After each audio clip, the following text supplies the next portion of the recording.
Hey everyone, welcome back to another episode of Counter Cash. In this episode, we're gonna have a little intermission. So we're really just gonna sit back and talk about whatever. So grab a snack, chill, and just listen to two boys chill and talk. All right. So Grim, Grim. I know in our previous episode, either the last one or one before that, we were talking about Frieren, right? And you were like, "Oh, she's cold. She's this. She that." Like, yo, hey, trust me, bro. When you catch up, you go see Freeren's cold as fuck. So, like, Mhm, maybe we have different definitions of cold, right? Because I go the aura moment, the aura moment.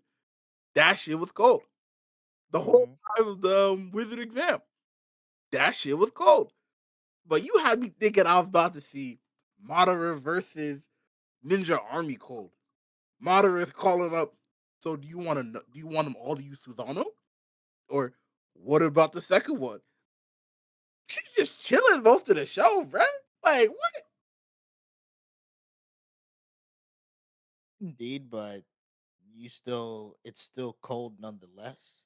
You name me one other character that has a who casually just flexes their power and then just Ubel, walks who Ubel, from Frieren, bro. really When she really killed that examiner and just walked away, what are you talking about, bruh? That shit was cold. okay. Well then, for Freeman, you could just chalk it up to it's a show where we got certain mages having their coldest moments. There you go. Yeah, yeah, bro. Oh my gosh. I ain't gonna lie, even that moment where Frieren broke the barrier and let it rain so that water mage could go full power, bruh. That shit was cold. I was like, oh my god. I don't want to fight a water mage in the rain because apparently they become the best person ever. But dude, Well, I mean, well, I mean, it was just based on that person. Because in that show, magic is mostly defined by what your you believe, imagination. right? Yeah, what you believe in your imagination. So if you believe and if you could picture you doing something or defeating that specific thing, then it shouldn't be an issue. But it seems like maybe most of the mages have a hard time Oh, picturing themselves defeating a water mage when it's raining. oh, okay. I was about to say, like, the power system, it low key don't make sense to me because like it's powered by imagination. If you can do it, it can be done. Yeah, I I get mean, that, but at the same time, it's like then only the thing power limiting you is the power of self doubt. true. There's that, but it's a twofold system. You have the whole belief system is just something that allows mages to grow. You have that Hmm. ability to grow, but there is still that difference where you know it's like these guys they'll be strong, but they'll never reach the heights of Freeran or her name, Barry. The the blonde elf. Yeah, Yeah. No, see, that's so true. The show there's still makes that that. abundantly clear that Freeman and her are like way above everybody else in terms of strength. But the problem that is like my mind cannot accept is the fact like if you can just be as strong as you believe, all you got to do is believe you can beat Freeman and you can beat her, right? Or that's clearly not the truth because no one can No, beat her. no, because you still have to be. There's still different aspects of fighting. It's just when it comes down to if you have the imagination, then the spells that you have has the potential to become stronger. Okay, that's And fine. also, matchups is very important in Frieren too. That was the whole part of the second exam too. I So see. I see. only Ugh. one person, like for how strong, I think for how strong Frieren was, I think she would have still had a hard time defeating the proctor for the second exam. But that Ubel was the only person who easily could defeat her, and even the proctor herself said, "Yeah, out You're of the every, natural enemy. you're my natural." Yeah, No, so no, no, no, no, no, no, no. I'm not gonna let you slander my girl Freeman. Alright, she would have it's not. washed her. She would have washed her. All right, it would She have been would it have. would have been one sided as fudge, bruh. We okay. Actually, huh? There's no. It's just 100% faith. All right, I can't bring up any feats. I don't care. It's my agenda. Freeman would have washed her. Potentially. Potentially, he said. She was able to defeat the Demon King with some help, so I don't Yeah, doubt it. I don't doubt it. I was gonna bring up the fact that well, if she couldn't be Freeman, how come she didn't help defeat the Freeman doll? But then again, she's literally said she's not gonna help these guys. She's just gonna stand by and watch. So that's Hmm. no proof of that. Honestly, the way the exam shaked out, it was predictable. I could say, like, I'm like, okay, how come if they're so aware of this overwhelming force taking the exam, and they're like, "Oh, damn, Freewood being here is kind of fucking it up because too many people are passing because she's carrying them." And it's like, then just give her the rank and tell her to leave. You know, like quite clearly she's first class major level, quite clearly. And they're just like, but because the other elf is so petty, she was like, nah, Freewood, I'll mess with you. You insulted me that one time a couple hundred years ago. I ain't gonna forget it. Yeah, pretty much. Yeah. I'm like, okay. I guess you made Frieren's life a little bit harder. Not really, because you outlast the magic system. Hey, at least Fern became a first rank mage or first class, whatever it's called, right? Hmm. Yeah. But to get into like the specifics of the exam, having the second phase be like fighting yourself, on paper that sounds cool. That sounds amazing. You know, overcome your darkness or whatever the fuck type of trope in anime. Defeat them and you prove you're truly strong. We've seen that over and over. I think the proctor this second exam knew exactly what was going down. Like, oh, this is what it is. But did she really understand what would happen if they created a Freerin clone? You know, you know the meme of ooh when you fight the final boss versus when you unlock them as a playable character. Free is just the final boss, right? Either whether you play as her or if she's the enemy. Like it was just insane. And seeing like, oh, who can beat her? And Fern's like, I think I can beat her. And you're like, oh shit. Okay. Students are past the master type shit. And then what Hmm. happened? Please, Grim, let the audience know what happened. What? How Freerin delivered the final blow? No, no, no. What happened to Fern? Oh, she got one shotted after she let her guard down. Exactly. I'm not saying it was like overly hyped or whatever, but I'm finding it hilarious how she was like, I can beat Freerid, and then proceeded to get no diff. Absolutely no diff. She got her staff shattered. I don't even know what it was. Freerid was so sketchy with the attack. Like, oh wow, Fern, that's cool. I haven't used that move in 80 years. The fact that you pushed my clone to use it shows how strong you are. What move was it? It looked like Almighty Push. Yeah, I mean, either that or just like a aura type thing. I don't know. Yeah, yeah. Freeman does move in mysterious ways. It's like as a character, I've like watching the whole show. I still am like, no, I'm not. I'm still. I understand exactly what she is and what kind of stuff she wants to do. So like, but it still like surprises you just what she has up her sleeve. It's like that one Shaq meme. I owe you an apology. I was unfamiliar with your game. Type shit. Because every couple episodes, she pulled something else out of her bag. One episode in particular that stuck out to me. You remember that when they walked into that village and they're all put to sleep immediately from the spores of that flower, Yeah. right? And the priest guy was like, "Oh man, this is a curse, and I can heal the curse, but it'll just put you right back to sleep if you take out the source."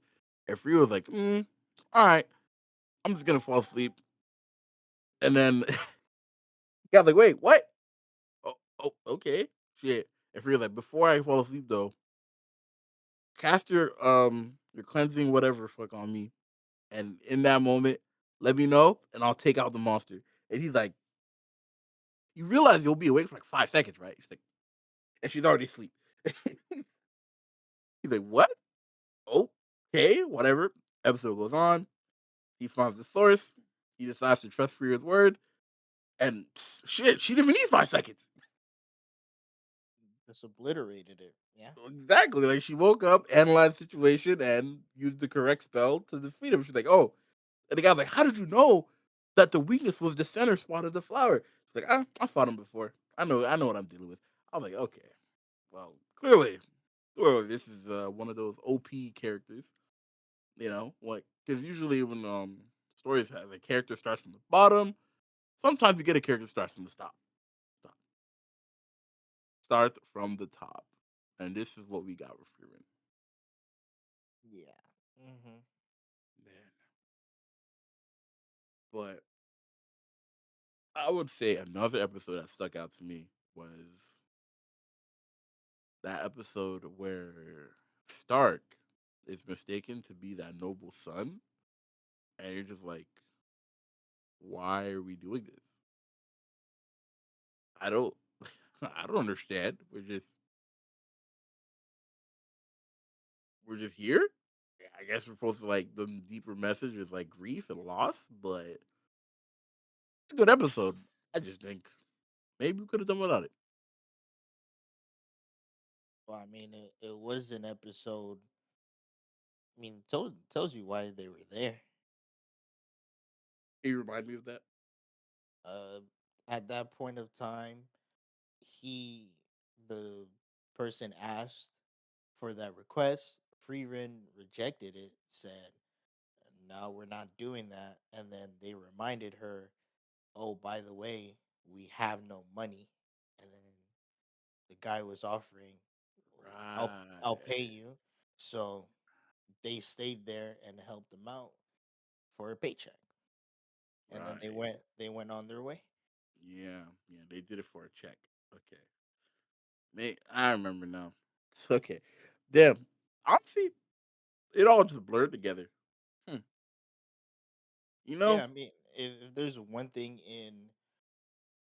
in Freerun, it does the thing where it might trick you, but nothing they do is for no For reason. no reason.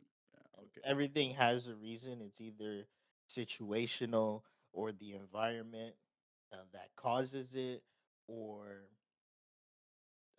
the whole thing with the priest.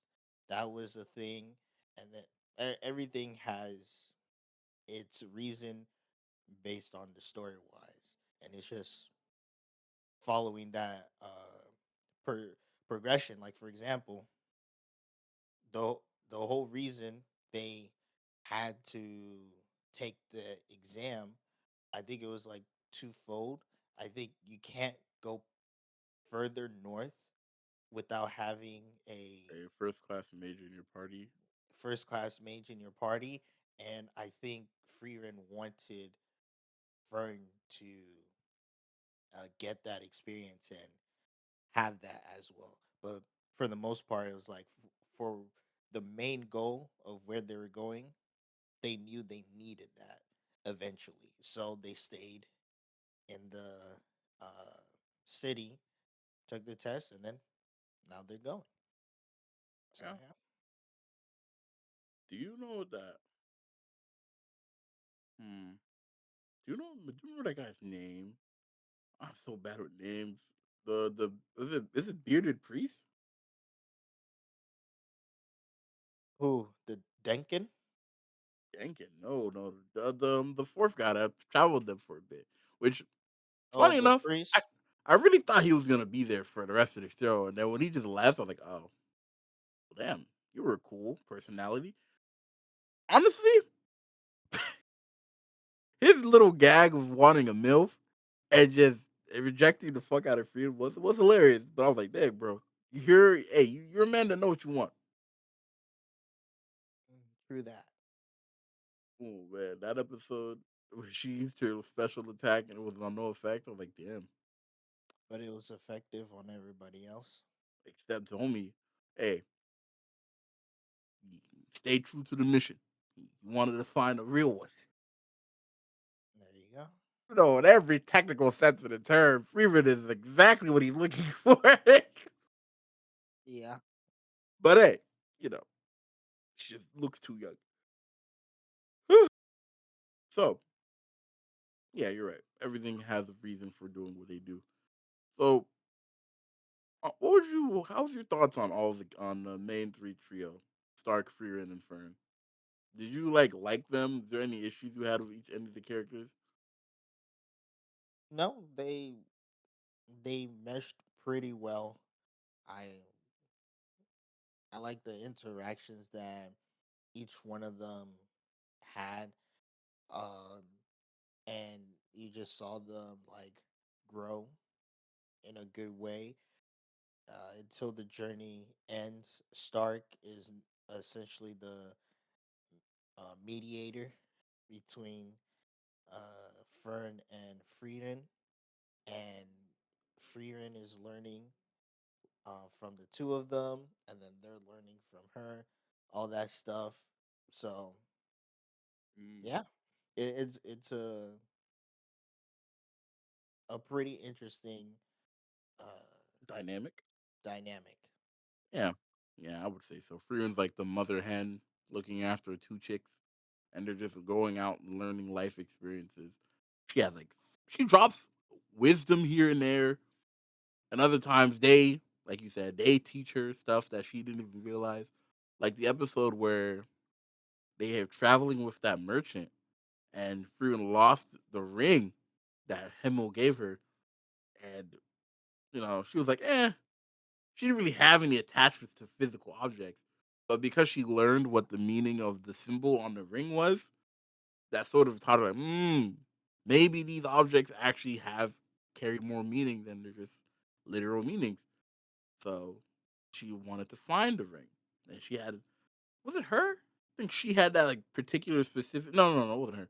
The merchant had a specific spell to find the objects, and that was very convenient. I'm not gonna lie. Hmm. But hey, the explanation they had was fine, so it wasn't like a plot induced convenience or whatever. It's convenient. Yeah. It's almost like that. That kind of for me at least, show that Freerin is is I don't I feel it feels premature to call it a masterpiece, but it is, man. Like even if you look right now, I think you go on my anime list, I'm pretty sure it's tops the best anime of all time.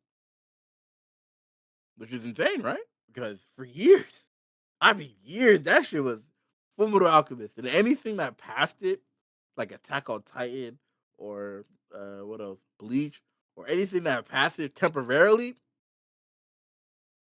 push its agenda, but mysteriously downvoted, so it would go second and third place. So it's a little weird, but this, Freedom's just been it's been sitting up there for practically halfway through its runtime. It's just went up there and it stayed. And honestly, I think it deserves it. It's like lightning in a bottle. Will we get another anime like this? And I don't know. I hope we do. Is this the standard? No. I know it's not the standard. If this became the new standard of anime, I don't think I'd be ready for that. I mean, to say free, I would put Frieren in the, I don't know, I wouldn't call it a masterpiece. I'm just not someone who calls something a masterpiece, but I will put it in the top of the top, and it's just because everything worked out. From the animation was consistent, the directing was consistent, the openings and endings were both very good from opening one to opening two. Um, Soundtrack was very good as well, and it's one of those things where it's, I call it the Mushoku Tensei effect. Oh, okay.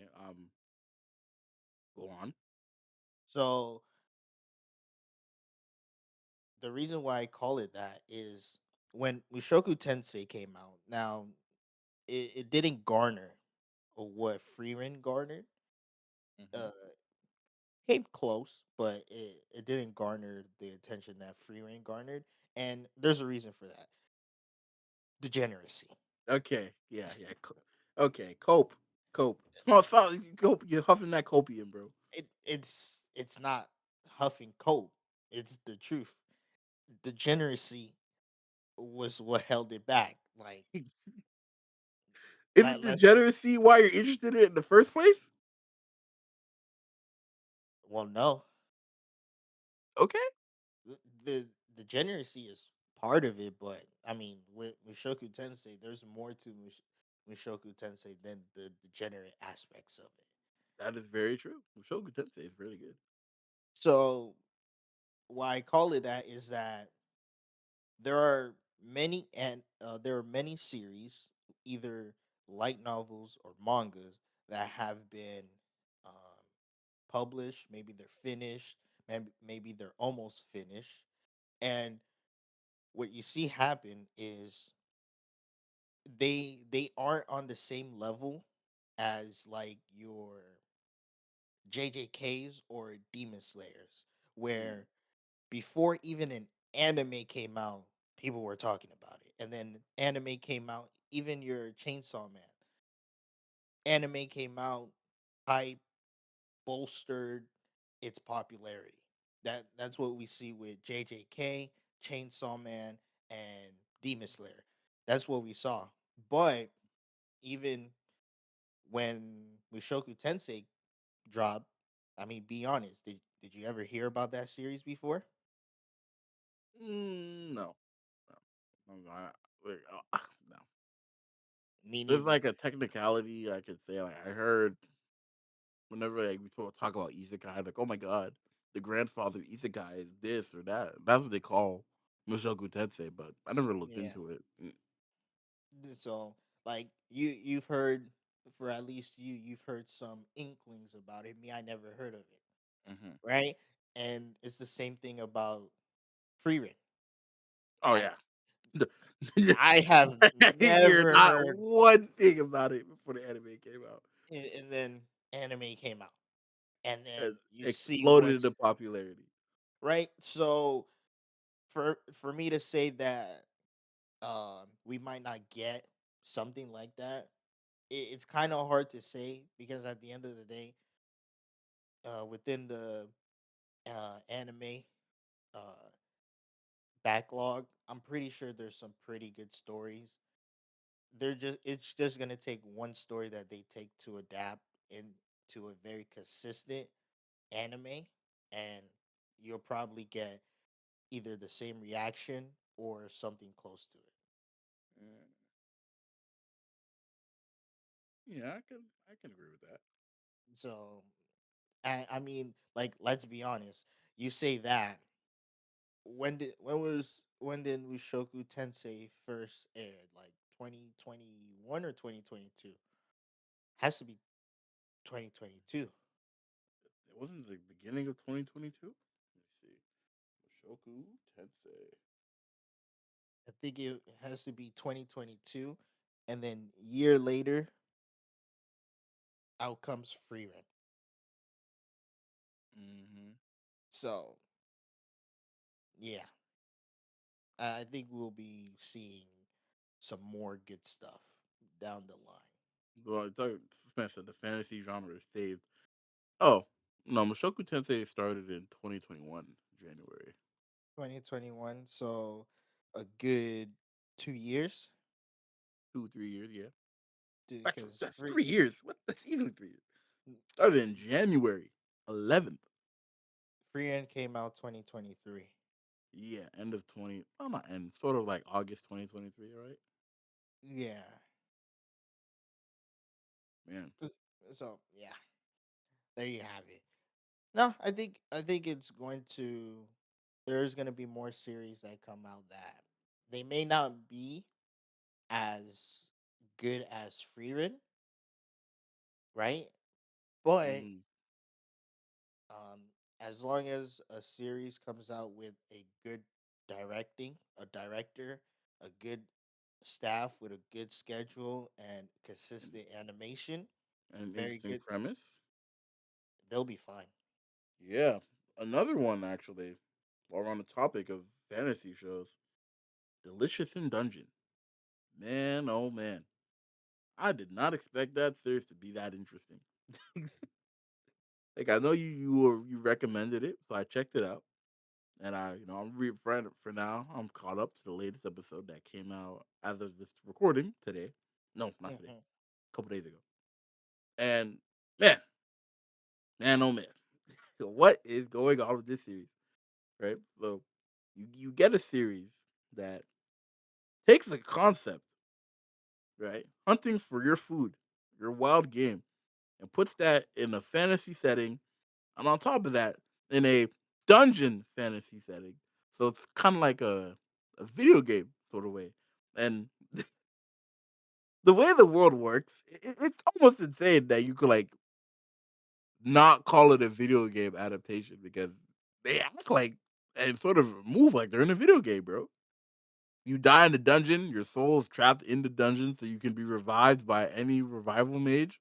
As long as they get their I don't is there even a limit, right? As long Uh, as your body's intact.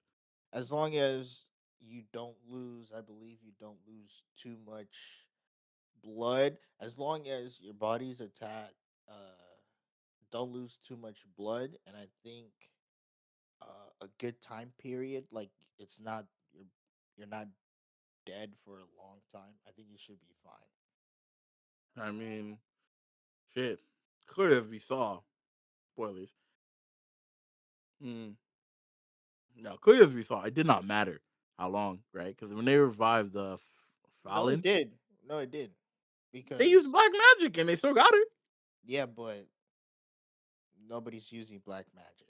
If you're talking about just normal healers that go into the dungeon, they're not using black magic. But if you're including black magic, then that's a whole different thing because the only way they could have done it was with black magic because all she was just bones at that point. Yep. She's that like it was convenient. Not only was it convenient, but they killed the red dragon and they said they needed a lot of blood and flesh. They had a dead red dragon right next to them. Hmm. You know what I mean? So it nobody, no mages are out here doing black magic. So you just have to go with the typical healer stuff. Yeah. Luckily, your girl Marcel is an expert in the dark arts. You know what I mean? I don't know if she's an expert. Oh, okay. I was joking, but she did spend a lot of time studying it. Yeah. But you But know, yeah, I mean, you have that uh but delicious. that's not even like what I'm trying to get into.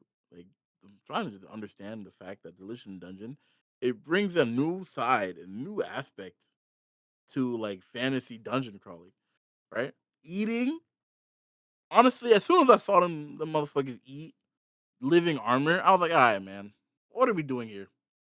What the hell? Like, I can understand mandrakes. I can understand what's that shit called? Shoot. The you know Kelpies. yeah, the kelpies. No, I'm talking about the one with the chicken head and snake like snake back.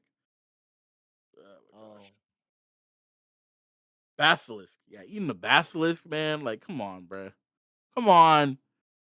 But hey, they make that shit look fucking delicious, bro. hmm I mean, I wouldn't say the only thing I would say about it is that the fantasy genre has that ability, anyways.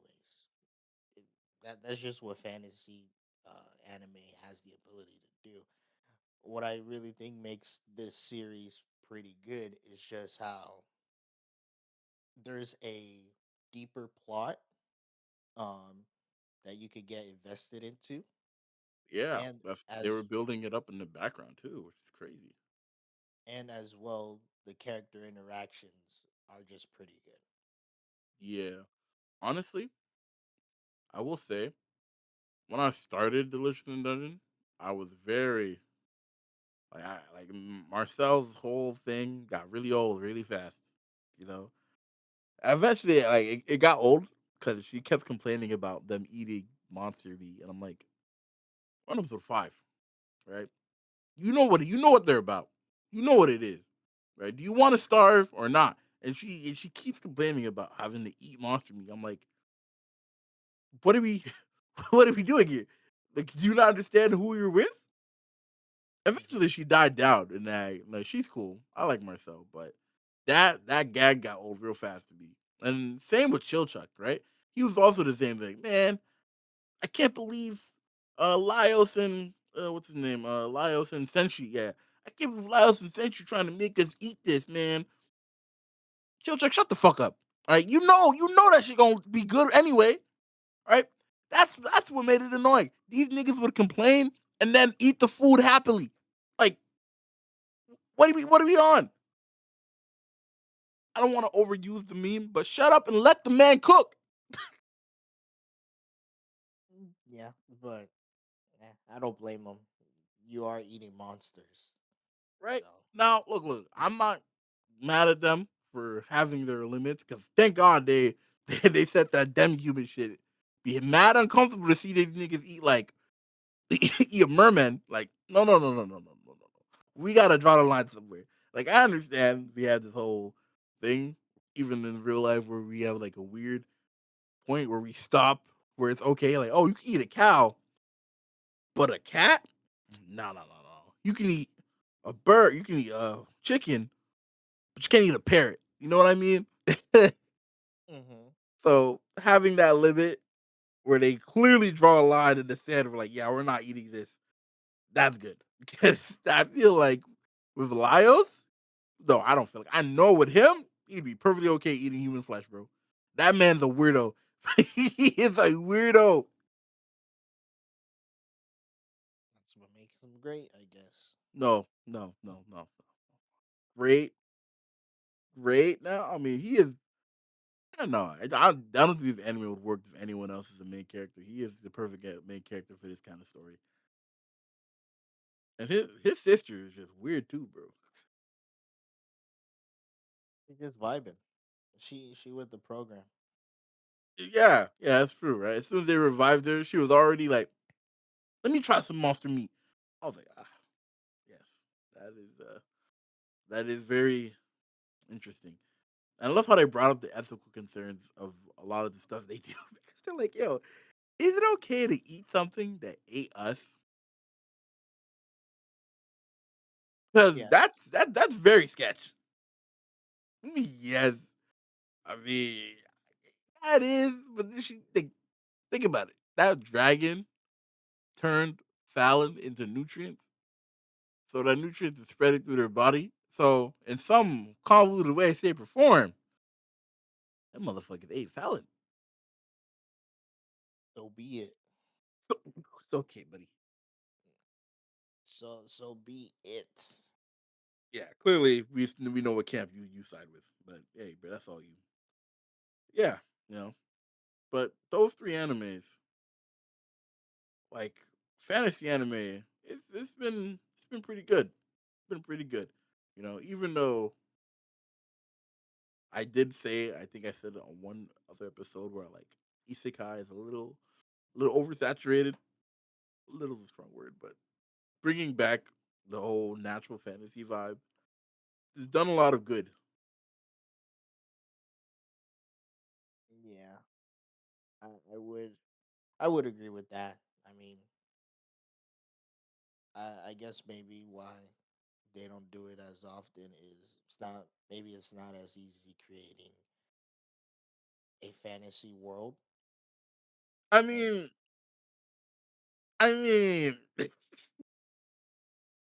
when you say fantasy world, a lot of them seem very cut and dry, just copy and paste from each other, man. Like, be for real, right? If you took the setting of what you call it, Mushoku Tensei, and the setting of Frieren, and you did nothing else but just swap the characters, damn near be the same world, man. Like, you probably notice a difference. what? The culture? Yeah, I guess the cultural differences of the worlds, yeah, you would notice. I'm talking about like the general vibe, the art direction, the style of the world. It all is just I don't know. The word I don't know if there's a word for it to describe what it is, but I think it's just think of No, I you definitely notice a difference because I may be wrong, but there's only, as far as I'm concerned, ain't there only three races in Freerin? Humans, elves, and and demons. demon. Ain't that the only three races in Isn't Freerin? Stark's master a dwarf nigga? Oh, you do got dwarfs too. What else? We have it. Let's see. You got dwarfs, Elves, elves. demons, and humans, dragons. Like, That's not a race. That is a monster. We're talking about oh, race. monster rights don't matter to you? They're getting killed, bro. No, So are demons. a dragon is different than a demon. We know You know this. what? Sure. For the sake of your argument, we'll let that be different. I mean, okay. How many races are in Mushoku Tensei? I mean, Well, they got it's not, it's not because of a major disparity from races, but you'll notice a difference because number one, uh, with Mushoku Tensei, there's a lot of beast folk in that world. yeah. That is So the first thing that came to mind. there's a lot of beast folk as well. Don't Mushoku Tensei has different realms as well. That's true. That's true. Um, and then yeah, it's, you'll say it's similar just due off premise, but if you did like a switcheroo, like off rip, you notice a difference. Like, yeah, something ain't right about this. Okay. I suppose maybe I was a little hasty with my statement, but my thought process on that is just that because of the way fantasy animes or fantasy stories shake out, right? Like even the structures be the same. Like Mushoku Tensei, probably a bad example, right? Because as far as I remember, there is no end game for Mushoku Tensei to defeat the Demon Lord, right? No, it's Exactly. just It's mostly just about who pure gets. fantasy.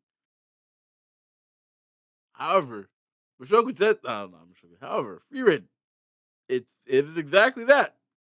One of those Demon King stories. We just happen to see it just happened to start after they defeated the Demon King, Hmm. which you know is fine. But a lot of fantasy stories, which we talked about earlier, isekais. The reason I got so like sick and just annoyed at them is a lot of the animes would start, and then you never ever get to see the Demon King. You never get there, right? even like I don't want to say this as an example, but like Konosuba, right? Season three Mm. just started. I'll take a guess here. Will we see the Demon King by the end of season three? I probably take the safe bet of no, we will not. But that's the structure of the story. It's not about seeing defeating the Demon King for Konosuba. It's the comedy of Kazuma's life, of what he has to go through on the way doing it. And then Frieren is takes place afterwards. So we see her understanding life. But the same core fantasy elements are there. The magic, different races. Are there guilds in Freeman? Either what? Guilds. Maybe. Maybe. I would like a definitive answer, my guy. Let me see. Sorry. That was a yawn. But like what do you think? Do you said there would be a easily discernible difference if you swapped around these fantasy elements? Yeah. All right. At the end of the day is you you'll have the same premise, but how the world functions for each different series is just different. All right. All right. Maybe I'm just yapping. Perhaps I'm just yapping. Shit. Hmm. But okay, back to the original statement about how fantasy anime is coming back to me. Like those three shows or all the shows I said, they brought my interest back because, like I said, you just get a lot of samey garbage. So having these animes take a different like approach to it, appreciate it, appreciate it. So Grim, I going to ask you: have you been following anything regarding the NBA in the last couple weeks? No. Fine. Well, you know, the playoff seedings have all but been confirmed by now because I think all we need is to see the result of the Kings versus Pelicans matchup, and then we have the she the playoffs have been set. Sweet. That's good. Yeah, yeah. Now, it's kind of hard to ask you since you said you haven't been watching any of the games or even keeping up with any of the information. As I said, I didn't say it, but I'm going to say it. Since the seeding in the East has been finished, Hmm. in the first seed we have the Boston Celtics. Second seed we have the New York Knicks. Third seed the Milwaukee Bucks. Fourth seed we have the Mad. No, is it the Magic? I want to say no. It's the Cavs. Then the Magic, and then we have the Pacers. Then we have the 76ers, and then finally the Miami Heat at 8. Right. Hmm. So the matches were going to be the Heat versus Celtics, 76ers versus Knicks, Pacers versus Bucks, and the Cavs versus Magic. Hmm. Based off of what you know about the teams, who do you think is winning each series? All right. So, based on what little I know on how the 2023-2024 season has progressed, one of the most weirdest seasons. Oh, indeed. Uh, and Boston and Miami is the same old story. If Boston wants to fuck around and find out, they're not surpassing. If they learned their lesson from last season, then Miami Heat is losing first round. We'll Yeah, see what happens after that. that hurts. Uh, what's the next team? Knicks versus It's who? Knicks versus Sixers. Knicks are progressing. Embiid is not having no. Oh, okay. Let me give you some context. I think you already know some of it, but for the Celtics and Heat series, Jimmy Butler is out for a few weeks because he ends up spraining his MCL in the play-in. Which damn, I ain't gonna lie. Seeing that should hurt me. That should hurt me. And for the Knicks and the 76ers series, Julius Randle is out. You know, that's the Knicks' best player, which is crazy, right? Because Why are you capping? You really just cap like that? Why are you okay, cap? no. I know I just capped. Julius Randle's not their best player. That is Jalen Brunson. But Yeah. But the thing about that is that like before that whole situation, like last season at the beginning of the season, people would swear up and down Julius Randle's the best player on the team. So the Knicks losing Julius Randle, even though he's not their best player, he's still a significant member of their team. So losing him it hurts. Correct. 76ers, Joel Embiid is not at 100%. Clearly, he's forcing himself to play after he almost re-injured himself a couple games ago. Honestly, when he versed the Heat, the man didn't even attempt one dunk, bro. Right? Which is weird, right? From Joel Embiid, usually he's put in posters. Hmm. See, for the Pacers, I think that's really it. No, the Bucks. Oh yeah, Giannis is he's missing the whole first round. He might be back in time for the second round, but for the first round, he is out. Then the Because Bucks are out. you don't think Dame could carry, No. bro? All they gotta do is beat the Pacers. And how confident are you in that? Honestly, as long as it's ooh, now I think about it. I was as long as it's Dame time. But Damian Lillard, bro, like I've been keeping my eye on him. I've been keeping my eye on that man is inconsistent. Not no, actually I was gonna try to cope. No, the man's inconsistent. All right. Sometimes he'll shoot the lights out, other times it'll be lame time. Let's Oh, call it that. wait. Let's add uh fuel fuel to the fire. Ain't Doc Rivers their coach? Shut up. Okay. Oh, If they're stop. Oh, if you got they're y'all with the Doc Rivers slander, bro. if they get lucky, they'll make it second round and then leave. No, honestly, I feel so bad for that man.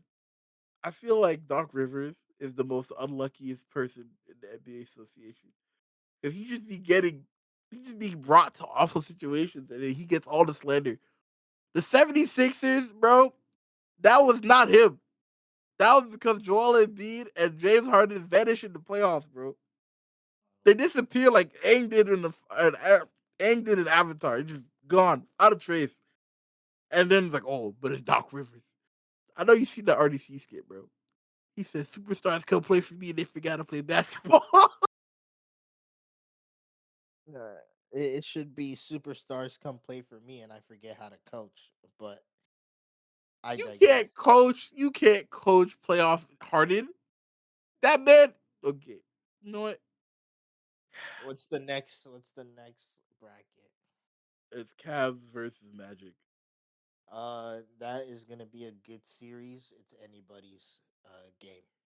Yeah, that's probably the closest series, but huh. I will say this, right? And I know this is weird because we kind of just transitioned from fantasy anime to basketball, but hey, it's an intermission episode. We do what we want. My thoughts on the play-in, I don't know. The play-in, it cooks sometimes, but then this year when you get stuff like that happen, it's like, dang, is the play-in really necessary? Because look at this. The Miami Heat were in the play-in because they love doing shit the hard way, man. I'm telling you, back against the wall, they love that shit. They love the hustle. They love the grind. Right? They Hmm. could have easily been sixth or even fifth seed if they had tried a little harder towards the end of the season. They're like, nah, no. We're gonna lose easily winnable games. But I digress. Because they forced themselves into the play-in, Jimmy Butler ended up getting hurt. Right? Our star player is out for. I'm gonna lie. They said it for a few weeks because it's just a sprain. I think that boy is out for the rest of the whole rest of the postseason, bro. Like, remember last year when Tyler Hero was out with his hand? We thought, "Oh, he can come back. He'll be back in time for the finals. All we need to do is make the finals." And then everyone's like, "No, what the fuck you mean make the? You're the AC. You're not making the finals." And then what happened? Well, we made the finals, but his presence didn't matter. He wasn't there. He wasn't there. Yeah, it wouldn't have mattered. It probably He wouldn't. played. He played 1 or 2 games. His presence didn't matter. No, no, no, no. Grim, he did not play a single game. Like, they did I'm not play. pretty sure that they put him towards the last game. I'm like not even sure they did it, but if they did, you're right. Didn't matter because we ended up losing in five anyway. But Well, if Jimmy Butler is injured, then we lost. Like, well, that's the funny thing. I I don't want to who subscribe to the idea that we lost just yet because who the taking thing, over? Who's taking over, bro? well, it could be Jaime. I mean, look, all season long, if you've been watching the games, you would see that Jaime Hawkeye is basically a Jimmy Butler light, right? Their play styles very similar. He's only thing is he's not as developed as Jimmy because he doesn't have the experience, but he definitely models his game after Jimmy. Is he able to take over while Jimmy's recovering? I don't really feel comfortable putting all our hopes on a rookie. I'm not gonna lie. Right. I really have to put our hopes on this Tyler Hero and Bam, right? When are they gonna make the leap? We need them. We need them now more than ever. Now tonight, Tyler Hero took over. He really he did his thing and led us to victory over the Bulls. And that's why I was like, maybe there is hope. Maybe. But at the same time, I don't wanna force this narrative, even though it's been all over the place. I don't know why Boston fans don't want to admit it. Boston's a super team. All right. They have three all stars, maybe four, actually five, right? Isn't Drew Holiday an all star? If you want, yeah. If you want, If you want. Let me see. Is he an all star? I know he was like a DPOY candidate. Drew Holiday, Drew Holiday, Drew Holiday. So yeah, he is an all star. But not to like sort of diminish what the Celtics done. Like it's still impressive. They're the number one seed overall in the NBA. So I'm highlighting is the fact that the Heat they have a very very tough fight ahead of them. But if there's any team that's proven that backs against the wall and with little resources they can make shit shake, it's the Miami Heat. true, All true, but well, they're not. Mm, dude, it's the dude, Celtics. dude. Last year Caleb Martin turned into Kobe fucking Bryant. You were convinced he deserved the conference finals MVP because of his performance. He leveled up in the playoffs. I'm not saying that's gonna Where happen was again. he? Where was he this season? Where was he? I told you that man was a fraud this season. He vanished. He vanished all season. Okay. But damn, I don't even know what to say. Where's Duncan Robinson? Honestly, he's been in and out. I think he has like weird back spasm issues. Like his game has leveled up, and I'd say if he's healthy, he's definitely a very, very good offensive piece for the Heat. But like I said, he's been having back spasm. He played today, but then like 2 games ago he was out. Then the game before that he played. And he was out that game again before that because something like facet syndrome in his back, where like I think he just wakes up randomly and has pain. So I don't know if he'll be reliable in the postseason. Now another guy who I don't even know because injury is part of the game, but I'm just so confused. Terry Rozier, right? The last Hmm. like 6 or 7 games he played, the man was on a heater, right? He finally started looking like Scary Terry. Because let's be real. Let's be real. When we made the trade, we thought we thought we were getting a nice, decent point guard, and then the man stunk it up. He stunk it up for the first 14 games. I was like, oh God, what did we get? Right? Obviously, with the circumstances of the trade, he never really got a chance to practice with the team. Like it was like, hey, learn on the job type of shit, you know? Hmm. Right. So I was kind of giving him a chance, but after like 15 games, I was like, man, this guy. Well, considering the situation he came from to what he's in, obviously his numbers are going to drop. He was on the Charlotte Hornets, and let's be for real, them boys are losers. They suck. And or if you have a bad team, your stats get to be elevated because you get you get more opportunity to chuck up shots. That's kind of how it works. And on the Heat, he'd have to share the ball more, and his role would be a little bit diminished because it wouldn't be pushing everything on him. Expected his stats to fall off, so I was like, but they fell off a little more than I wanted. Then eventually, it seems like it just clicked. After getting a couple practices in, after getting some experience with the team and finding his role in the system, Hmm. He started being him. All right. 20 points here, 25 points there, 19 points here. Like, oh shit, Terry. 6 assists here, 10 assists here. The man was an assist machine. And out of nowhere, somehow he's got a neck injury. I was like, it's like, what the fuck? What happened to him? He's just been out. He's missed the last like let's see, 1, 2, 3, 4, 5, 6, 7 games. And he was like, damn, Terry. Now, if he recovers in time for our playoff games against the Celtics, hey, he might be another piece that we need. The funny thing At about the Terry, he was drafted by the Celtics, so at maybe the you'll end see of it the as day, a revenge game. there's not really much to think about Miami Heat and Celtics.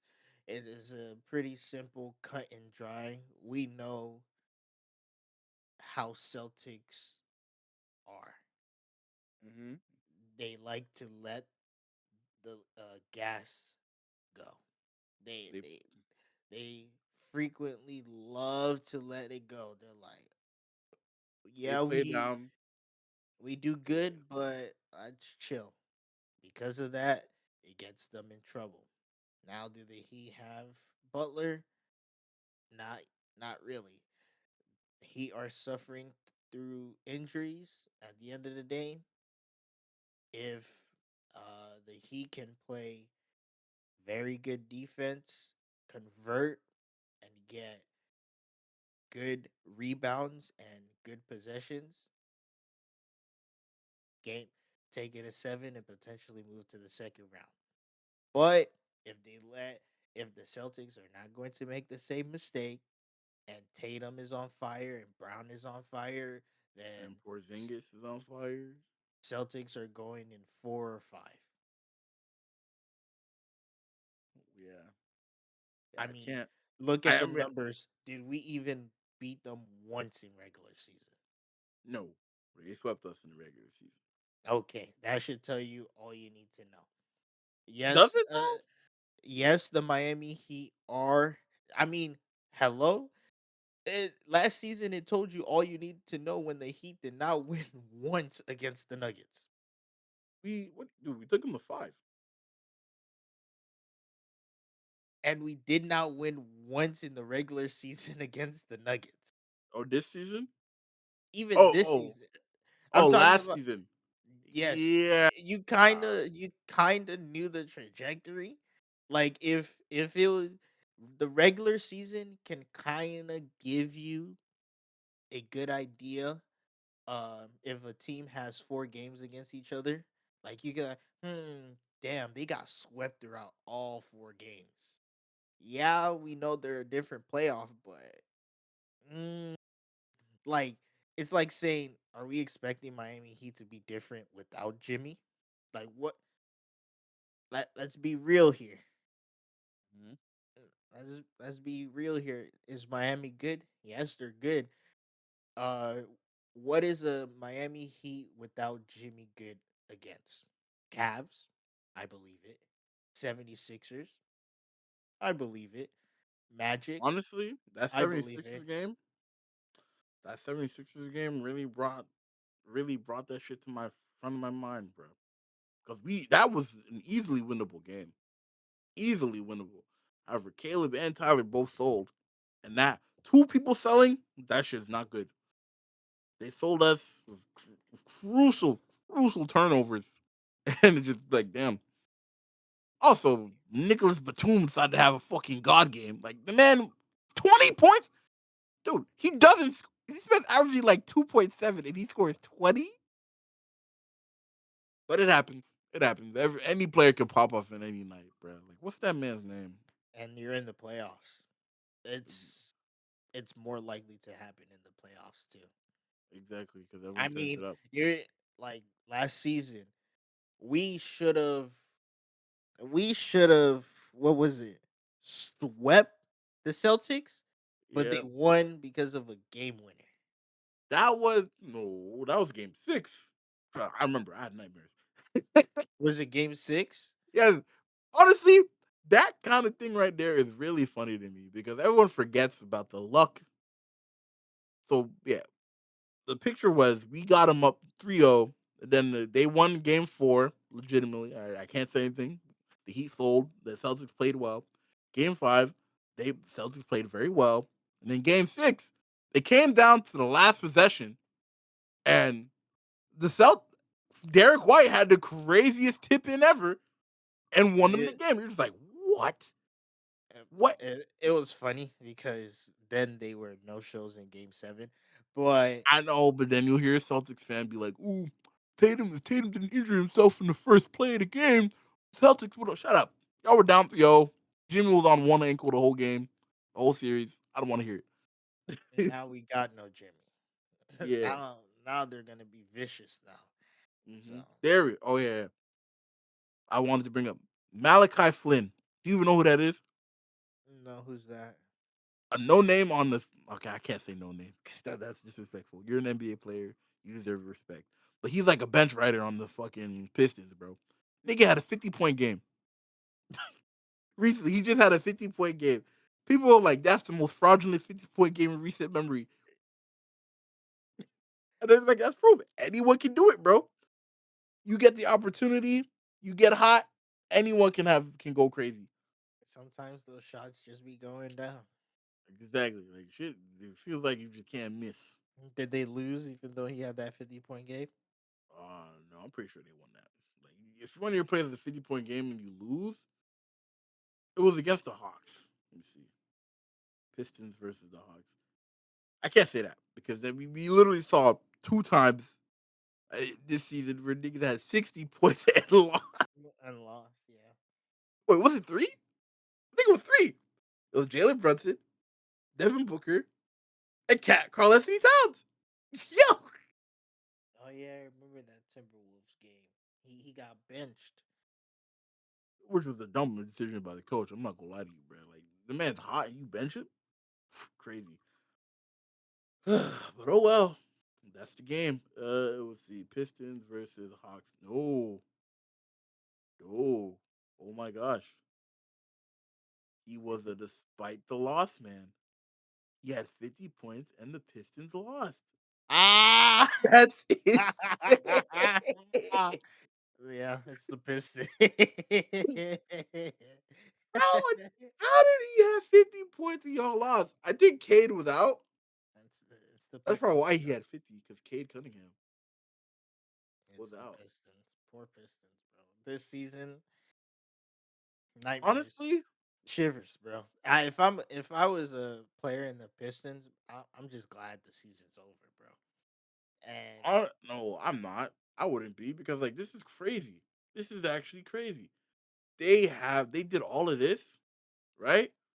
Lost in probably one of the worst draft classes in recent memory. Like they can't you tanks for what? listen, if I'm a player in the Pistons, I'm glad the season is over. I'm gonna get me a baddie to to Yo, help me cope. That's it. that's it. Just to if I cope without your assness. and then when it's time to and then just practice. and then move on, bro. That Nah, what bro. else can you do as a Piston, bro? You are a Piston. You've just finished this horrible season. Either A, you drinking your sorrows away, as people are calling you sorry ass niggas, and your value is in the gutter, and you are now realizing, shit, I may not be able to go to a very good team because we played shit. I'm Mm, screwed.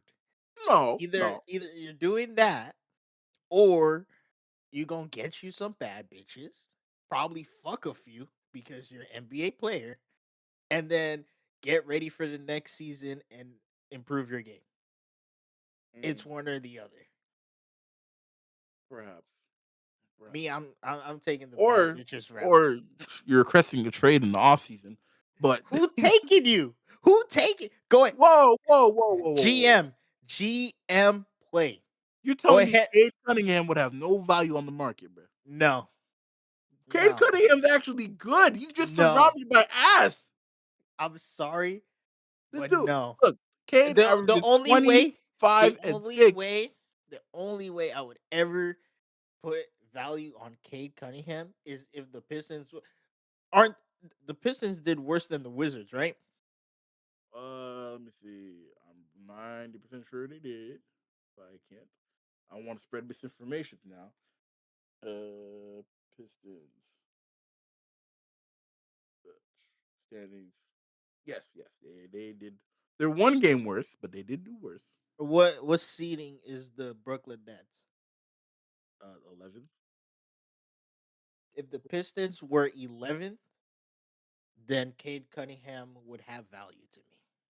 because they're the 15th seed. You They're sorry, nigga. You sorry. oh, At that point, the baggage made you sorry. I'm like, bro, if you surrounded by trash, you're trash.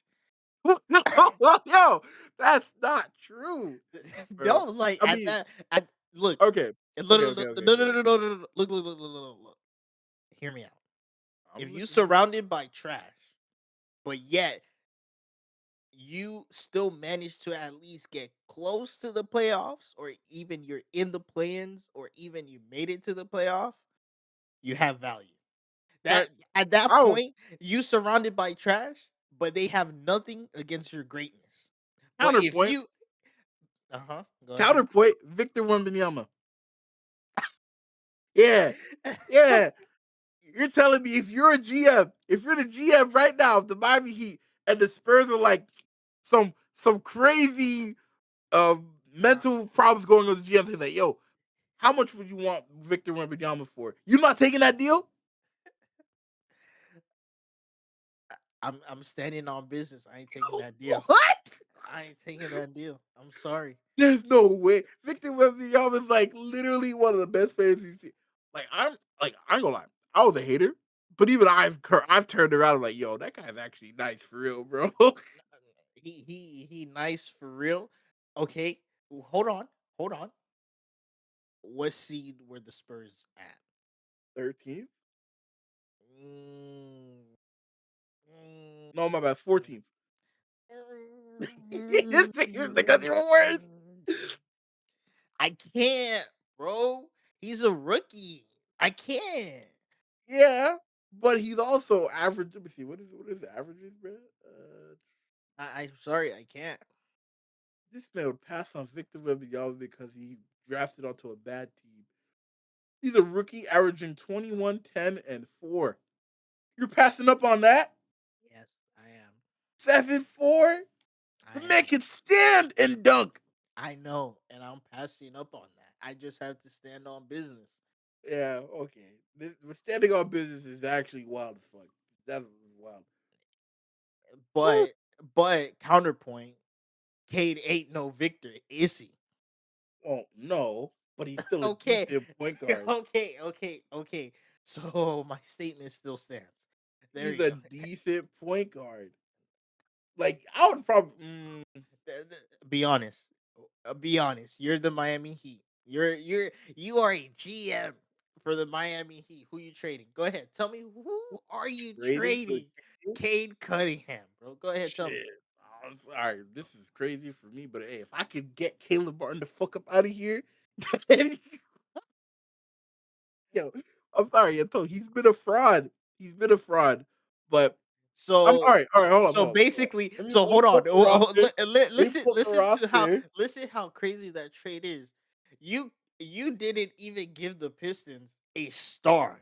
Cade is their star, and you didn't even give him a star, bro. Yo, no, I didn't finish. I didn't. I had to look up the roster. Let's see. What would I be willing to part with as a GM for the Heat? For Caleb Cade. Martin. Damn, I'm really not willing to give up no Jovic or Jaime. Terry, I'm giving him a year to prove himself. But if I could give up Caleb Martin, Haywood Highsmith, and some picks, shit, Bro. shit, welcome, No, kid. Welcome. this is exactly my point. You're not even giving the Pistons a star, bro. You're saying, let me give Bruh. you role players, and here you better hope these picks produce a star for you. That's what you're telling them. And you're like, give me your star. That's what you that is But what you you're that admitting. is his You're value. admitting. See, but you're admitting No, he no, is a I, it star. goes So that no, value isn't equal, right? no, no, no, no, no, no. It You, goes in you just pick. you just said Cade is not equal to Caleb Haywood Highsmith and some picks. That means he's good. No, no, no, no. It still goes to my favor because I'm saying to Detroit, that's their star. Cade is their star in Detroit. But based on what you're trading, you're not even ready to give him a Tyler Hero. That's not even it. Bro, you're not giving bro. Hey, It's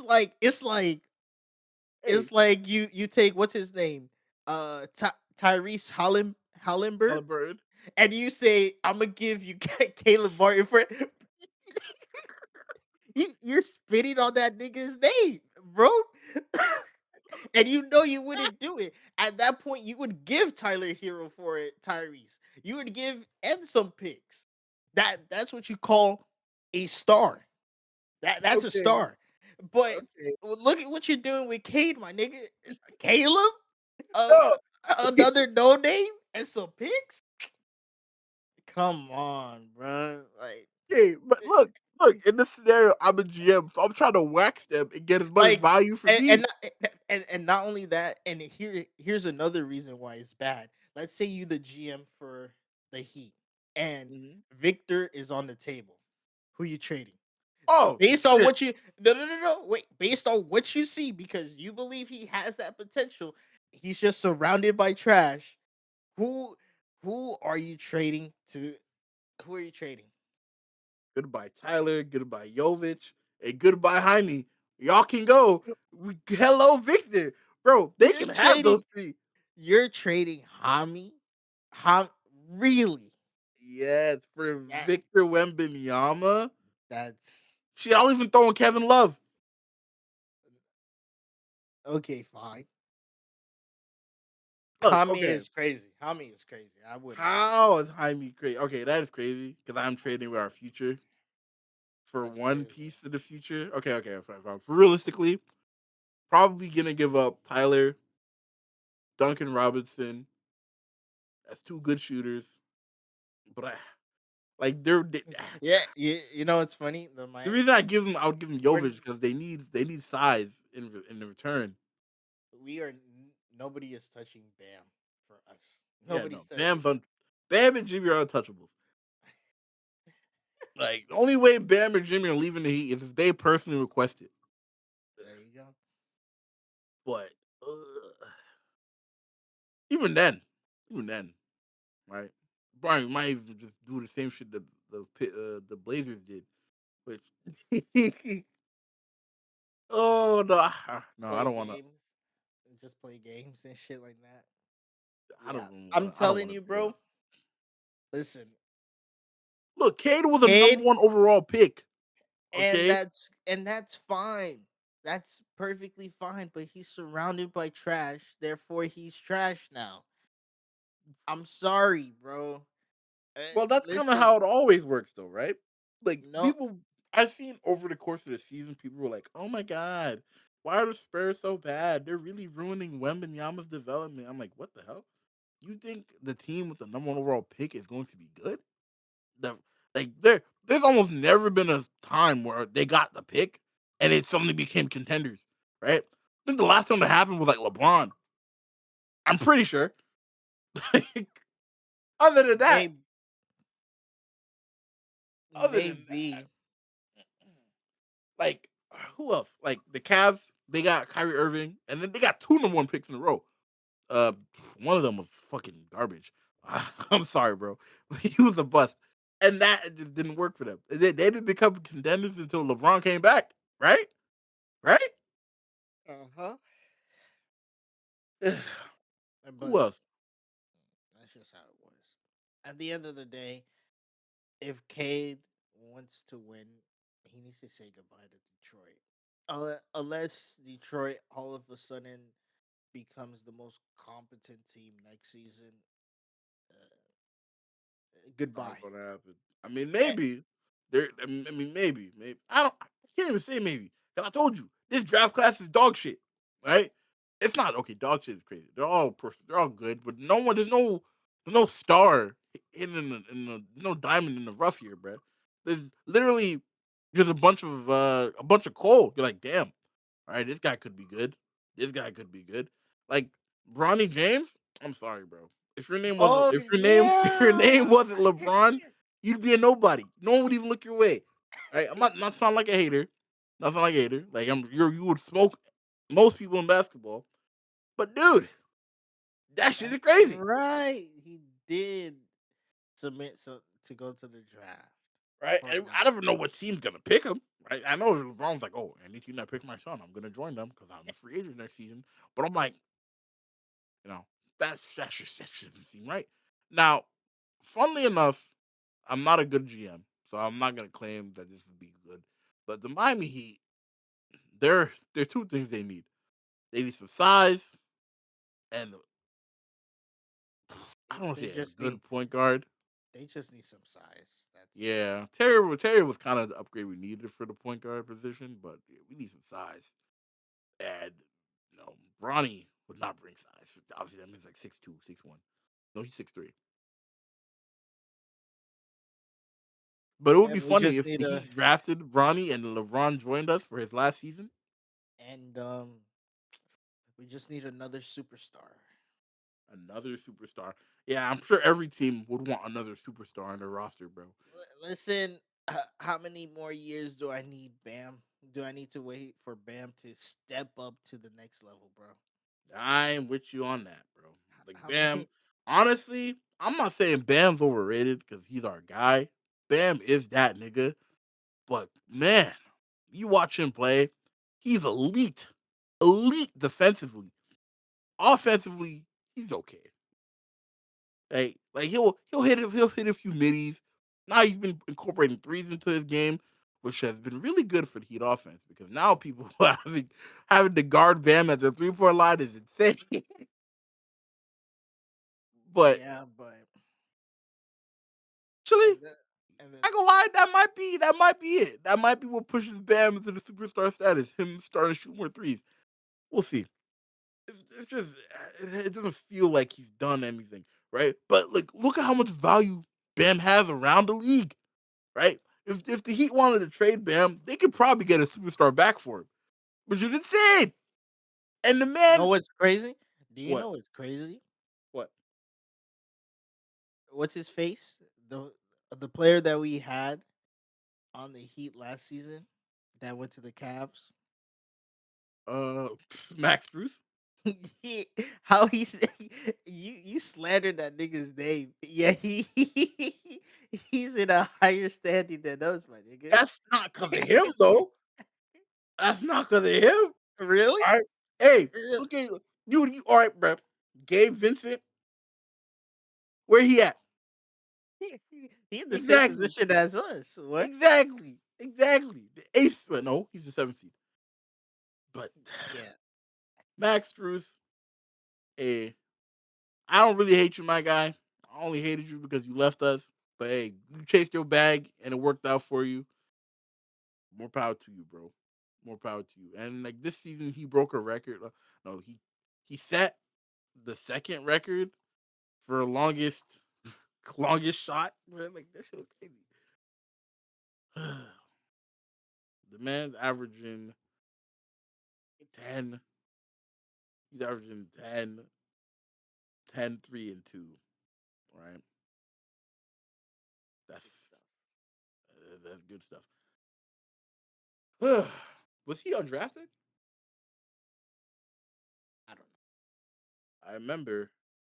Yeah, yeah, yeah, bro. He was one of the undrafted. Look, bro, it's even crazy because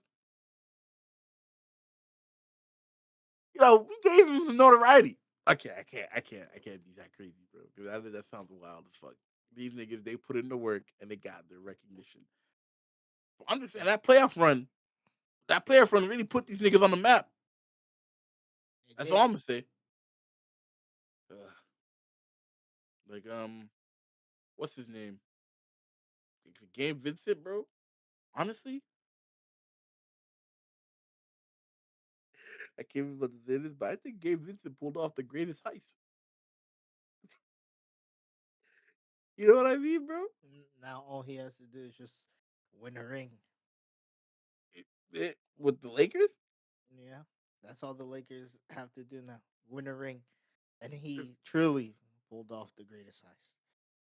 No, bro, because he got a bag from the Lakers based off his performance of the Heat, and then he just was injured for most of the season. I'm like, damn, that's crazy. And then if he wins a ring on top of that, Oh yeah, I mean, hey, more proud to him, bro. You managed to find a situation that works for you, and it got you a ring and a bag. GG's. GG's, bro. G fucking G's. But let's see. Honestly, that's all we have to say for the East. For the West, man, this year the competition between the East and the West was crazy, right? Because let me pull up some stats for you, right? If you go look at the standings, okay, in the East, the top team has 64 wins, right? Second, 50. Third, 49, 48, 47. It was a 47 was for 5, 6, 7. That was a three-way tie. And then the AC was 46, right? The ninth seed drop off, 39 and 43, right? 9 and below were all below 500. 8 and above were above 500. If you go to the West, bro, the 11th seed is 41 and 41. They're at 500. The Warriors are 10 at 46 and 36. The Kings are ninth at 46 and 36. The Pelicans at eighth with 49 30 because of the stupid playing. Mm-hmm. And the Lakers are seventh with 47-35. My point being, the seventh seed was like, what was the seventh seed? The seventh seed was 49 and 33. And then the 10th seed was 46 and 36, bro. 3 game difference between the seventh and the 10th seed. And if we look at the East, the the the 76 were at 47, the 10th seed, Hawks, 36. 11 game difference. Honestly, you gotta call it like you see it, bro. The West was definitely more uh, they were definitely more consistent. I don't say powerful because no, this is an NBA, this is an anime. But you could say that the West was definitely better than the East this year. Like overall, the West was way more competitive. Every team's closer. Like even the first and second seed in the West are just they're tied. The only reason the Thunder are first because they won the tiebreaker. OKC is first. Yeah, and the Nuggets are second. What happened to the Timberwolves? They went on a losing streak. No, they're third with 56. They're 1 game behind. They just got unlucky and lost a game. They're 1 game behind. Yeah, told you that shit is competitive. The number one seed in the West is 57, second is 57, third is 56, fourth is 51, the Clippers. The fifth seed is 50, That's the Mavs. that's Like, look at that's that. The Mavs record would get them second seed in our conference, and they're fifth seed in the West. Are you serious? that's actually crazy. How and you said the Celtics has the best record in the whole NBA. Yeah, 64. And then the drop off is 50. They're 14 games ahead of the Knicks. But you said in the NBA, so who's second? In the NBA, it'd be a tie between the Thunder and the Nuggets at 57. So they're 7 games above those. Celtics are 7 games above OKC and Nuggets. Yep, Damn. indeed. They were a good team. Like, can't even hate, bro. They played good basketball. And those games that they lost, like they lost a couple games towards the end there. That's because they just started resting their guys because they knew they had that shit on lock. Who knows? Maybe this might be finally their year. Finally. Honestly, if this, the Celtics, the Celtics are in a very precarious position, right?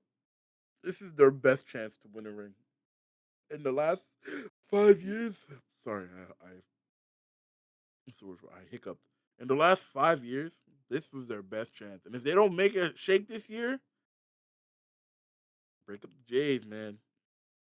You got to break up the Jays. And I don't mean that as like, oh, they suck. No, Jalen Brown and Jason Tatum are both very good NBA players.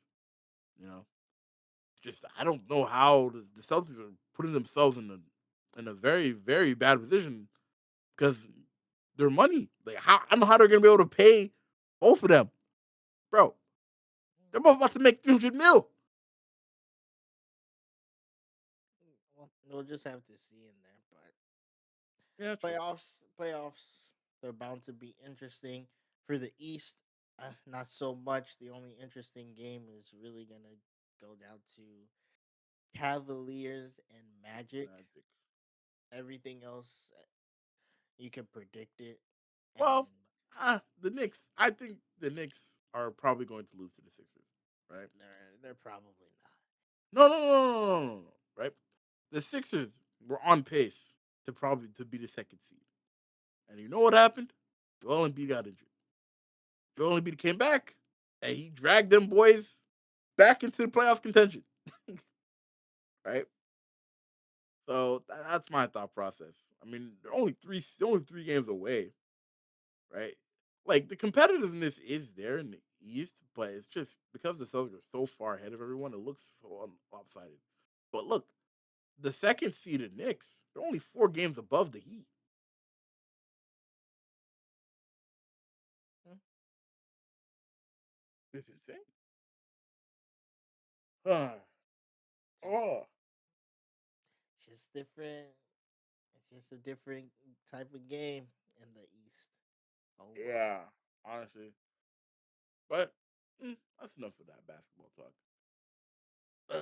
It's playoff time, man. Playoff time. should See. be fun. Oh, it always is. It always is. It always, let's see. So we talked about today. We talked about Frieren, fantasy anime. Then we talked about basketball. You know, I know me and you had a conversation regarding JJK, but honestly, that new chapter, man, that shit's been on my mind. I'm waiting diligently, patiently for the leaks because I want to like not the leaks, the official translation because I'm like there was a mistranslation the first time. It said that Yuji and Sukuna were twins, and they got no, no, no. Actually, they're nephews. Like, how do you mistranslate it from twins to nephew, bro? The fuck? But I guess the wording made it seem like it was Yuji that was reborn, but it was actually Yuji's dad. And Mm. I was like, damn, this is actually some heat. This man's actually cooking. Now, did you see any leaks for Boruto? I'm kidding. I know you don't give a fuck about Boruto. So, in the recent chapters of Boruto, the You mean leaks, how Kuruma is still alive? yes, yes. I only bring that up because the internet seems to have a very knee jerk reaction to it, talking about, oh, this is bad writing. This is Disney Channel esque. This is Disney Kaisen or something. Not Kaisen.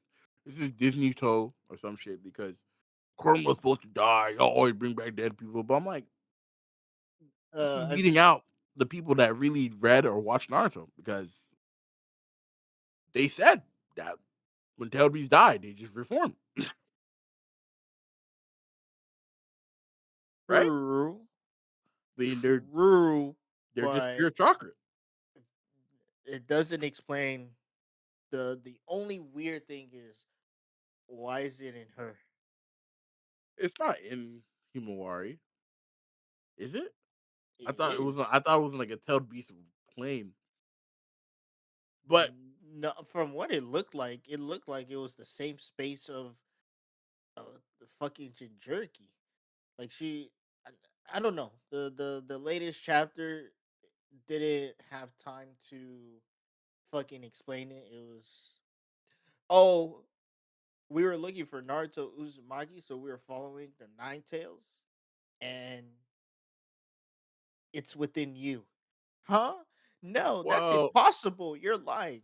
Nah, it's within you. No, you're lying. Nah, it's within you. Let me let me get this girl or else we're scrapping. Nah, let's protect her. I don't know what you're talking about.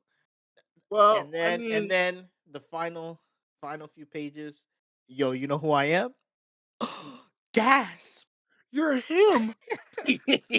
Like, Oh, so you do huh? read Boruto? Okay, Y- Yeah, I read the latest chapter, so I know what's going on. So I was like, bro. But the thing is, okay, I'll try to provide some copium. Oh, my bad. there An there is explanation. no there is no cope or Yes, they there have to is. Look. All right, I'll tell you. I'll break it down right now. okay, Look at Boruto and Himawari's face. Right? the only They got whisker marks, right? That could uh-huh. mean that there's remnants of Kuruma's chakra residing in them. That's all. So why so then they had to explain why it's in her and not Boruto then. Probably just We random luck. cope. That's coping now. Yeah, I am coping. I told you it's copium. Now you're coping now. I'm telling you, the only reason why people are saying that is most likely because you had Jigen that turned to what's his face? Ishiki? Hmm. And Baryon mode was pulled out of nowhere. Yes, And Harold. while Baryon mode was pulled out of nowhere, the detriment of it was the consequences of Baryon mode. That was Hmm. also pulled out from left field. The consequence incited an emotional goodbye Response. and ending, Hmm. right? And then nothing was foreshadowed. Did we ever I may be wrong, but did we ever get a the last time we saw what's her face Himawari? That's her, how you Hmm. pronounce it? The last time we saw her cook, Naruto said it was because she had the Byakugan. Am I wrong? Hmm. But she W- instinctively used Byakugan though. What's the correlation between that and Kurama? I'm telling you, the whisker marks is the correlation, bruh. Well, Boruto had. That's what I'm saying. There's no. You could. We don't even know if she's a Jinjuriki for Kurama now. She's not. There, She's not. We know she's not a Jinchuriki. I'm just saying the remnants of chakra are residing within Boruto and Himawari. That's all I'm we saying. And there's it no could have been confirmation. There's no confirmation that it's in Boruto because if it the was within Boruto, the 10-tailed chakra thingies, they would go. They would have went to Boruto too, but they never went to Boruto. Why? maybe Kurama chose Himawari. We don't know. I But agree with you. you're saying that it resides in both of them. It could. It could. I'm just saying, like, as an explanation that Ikimoto wants to pull out. Is it? No, it's Kishimoto writing it, all right? Yeah. Whatever, whoever's writing it could pull out is like, hey, look, because of your whisker marks, Kurama's chakra residing in you, and he chose you as his next vessel because he couldn't find Naruto because he sealed away another realm, and blah blah blah. And that's literally what he could do, and it would. Bullshit. You're only saying Bullshit. Because bullshit because he didn't say it himself. If the author no, said it, you'd be like, all right, sure. no, Kind because of weird, but there was no foreshadowing. That's why people are like that. And plus, how is it bullshit everything needs to be foreshadowed. when we thought that when Boruto and his sister were born and they had the whiskers, we just thought that was design. That's just Well, Naruto's character features, bro. It's like the same thing. Nah, Fucking but we Choji knew has the fucking circle things around his cheeks, bro. that's makeup, bro. That man's drawing that shit on his face. Naruto's things, we knew that was because of Kurama's presence in Kushina's womb when Naruto was being made. That's that's kind of what Okay, we just so assumed. So it down now it does not make sense because we were actually kind of wondering why Boruto and Himawari even had whisker marks because it doesn't seem like a genetic feature. It seemed like it was a feature from being in the womb of a Jinchuriki.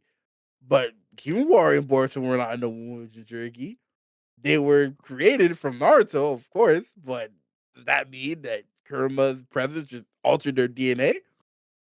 anyways, uh, whatever explanation, he just needs to come up with a good explanation, and Yeah, yeah. it's just whatever.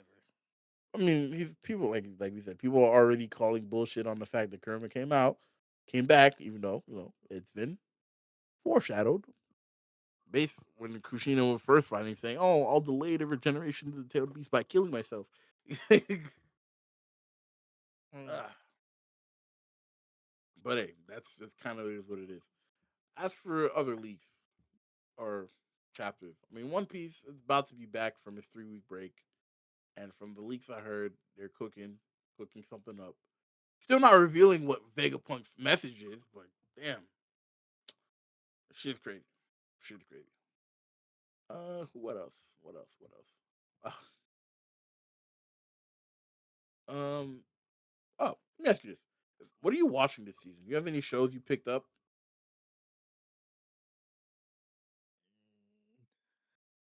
New shows. Yeah, yeah, yeah.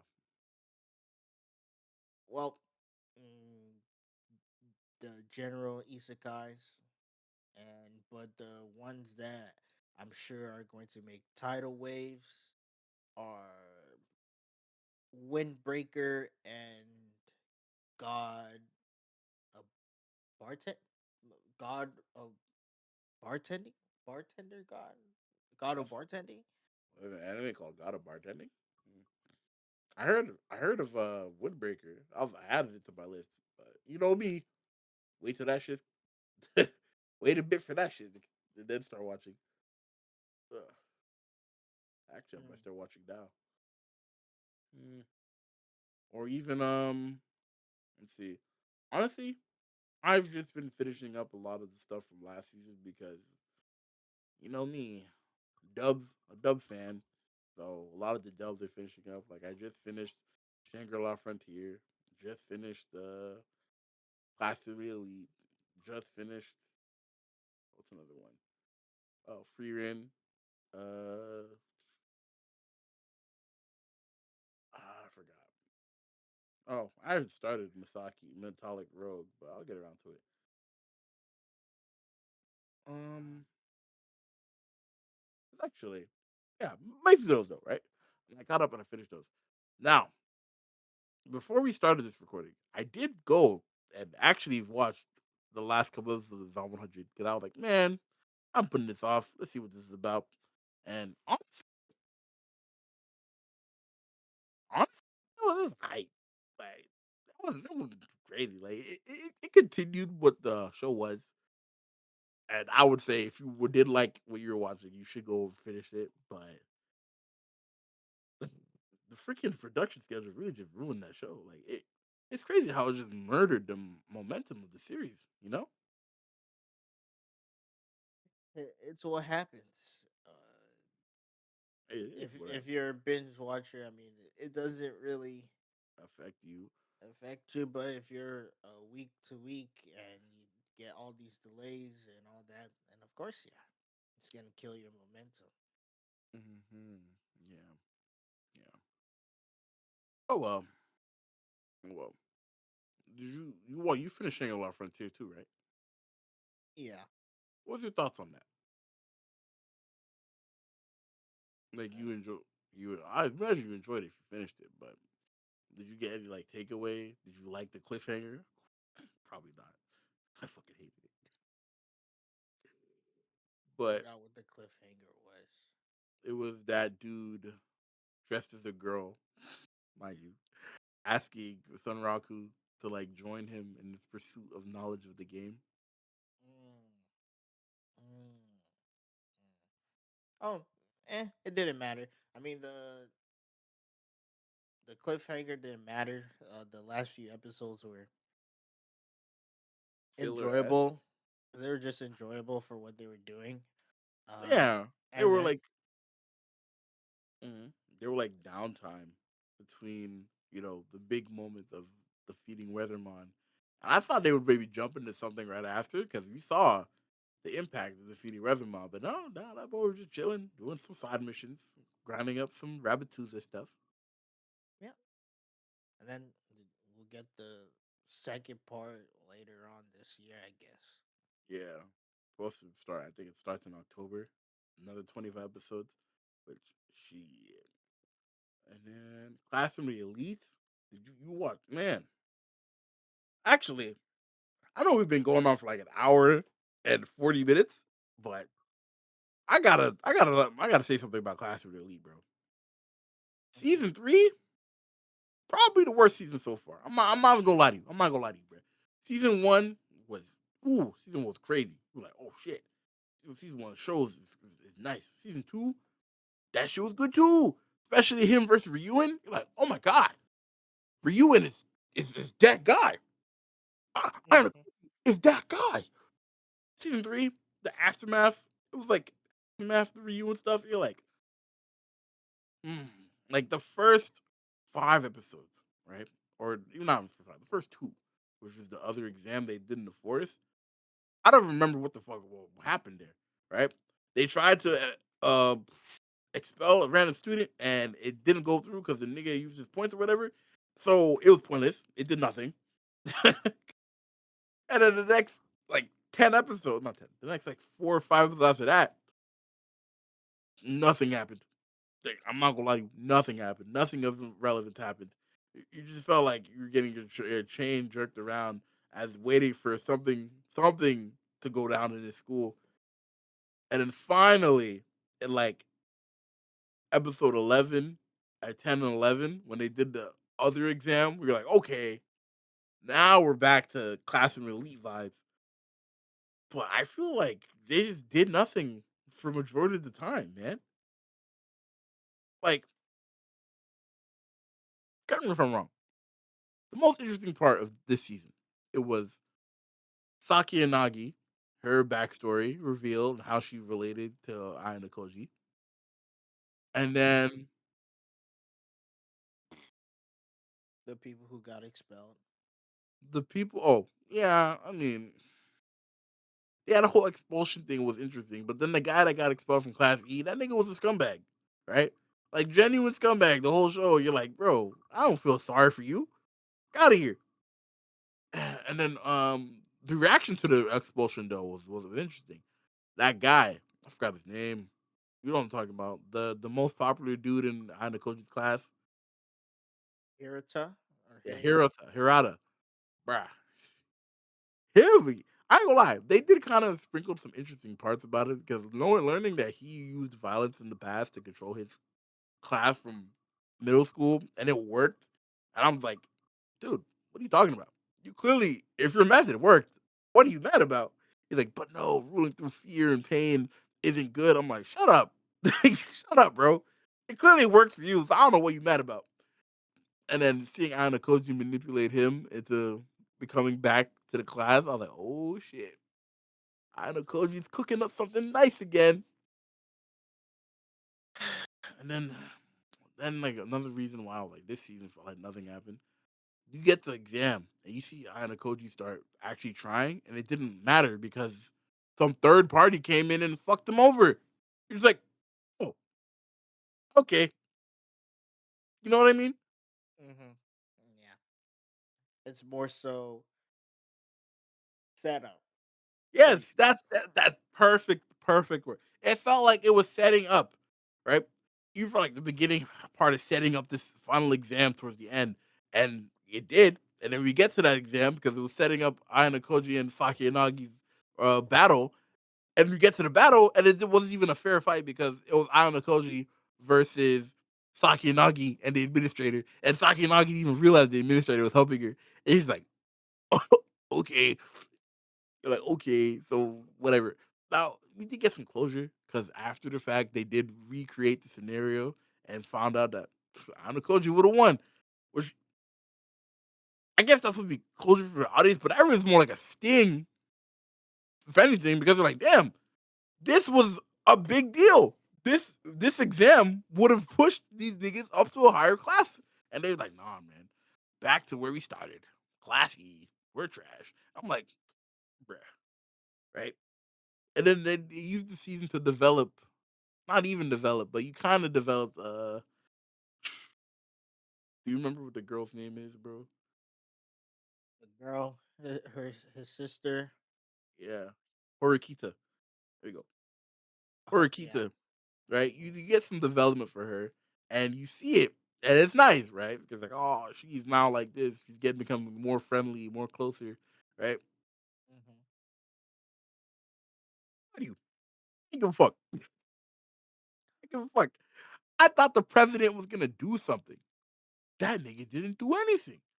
He he got that's another thing. It came back full circle. Buddy in the beginning was like, "Oh, I'm gonna fuck you over, president." The blonde niggas, "I'm gonna fuck you over, president. I'm gonna get your assistant expelled." And the president's like, "Nah, fam." And then they disappeared, vanished the rest of the show. They come back at the end for a speech talking about, "Oh, I hope you guys understand I left an impact on the school." Blah blah blah blah blah. Shut up, bro. The whole series, you were supposed to be something crazy. You got a few moments where like you fought Anna Koji in the first season.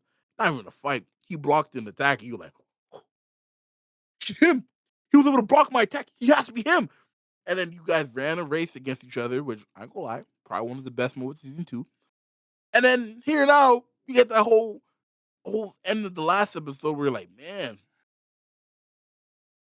I wanted my sister to be herself, not try to be me. What? What are you talking about? What do you? It just felt like it came out of nowhere because if It did not come out of nowhere. I mean, no, it, here's what I mean it come out of nowhere because we barely got to see the president at all in this season. That's what I mean. It came out of nowhere. Like we saw him for the first 2 episodes and then gone, gone, and out of nowhere he's like, yeah, I want to talk to Horikita, my sister again.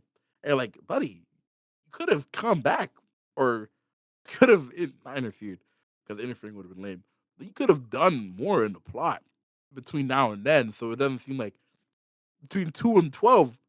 Where were you?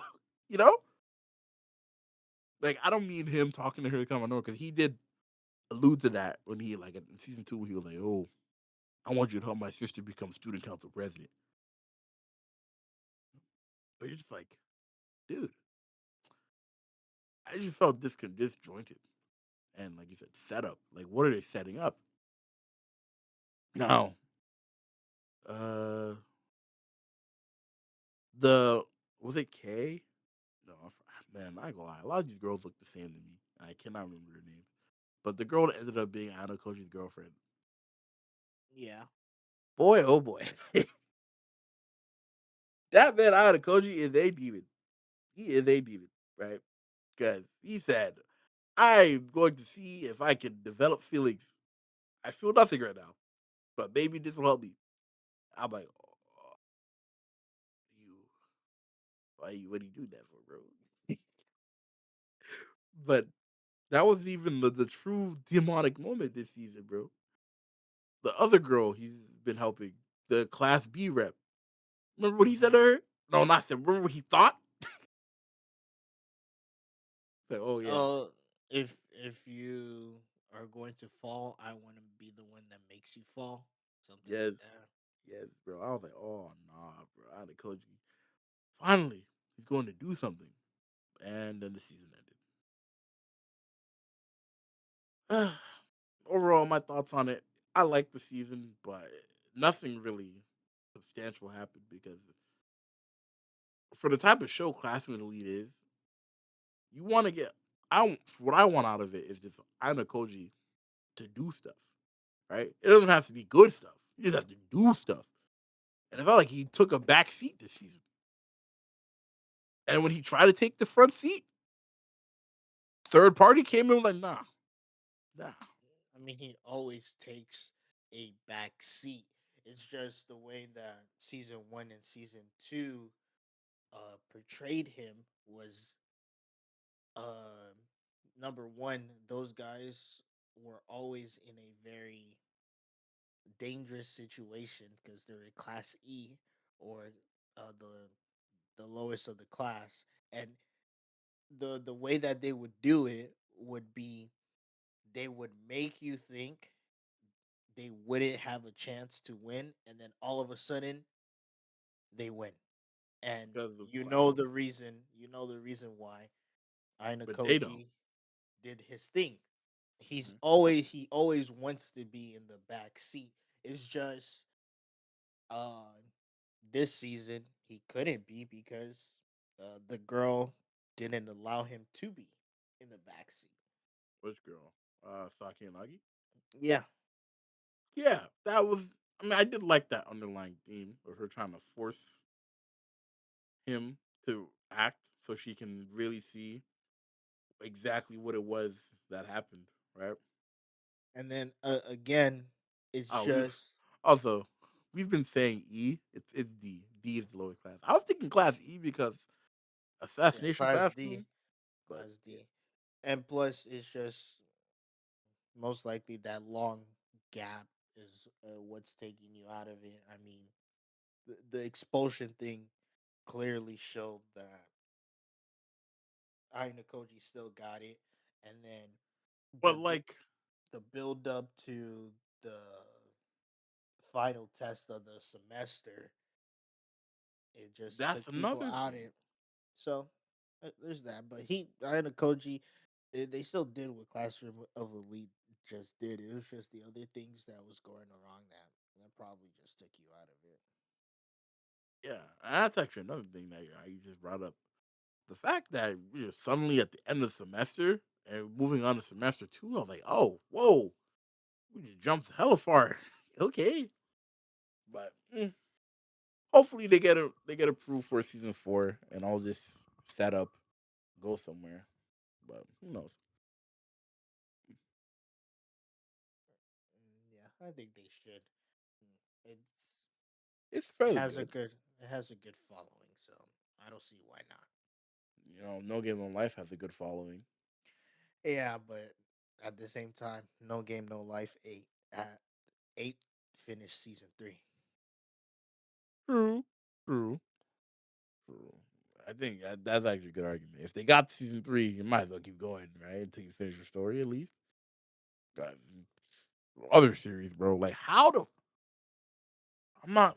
No, I am gonna say, it. How did Data Live get 5 seasons, man?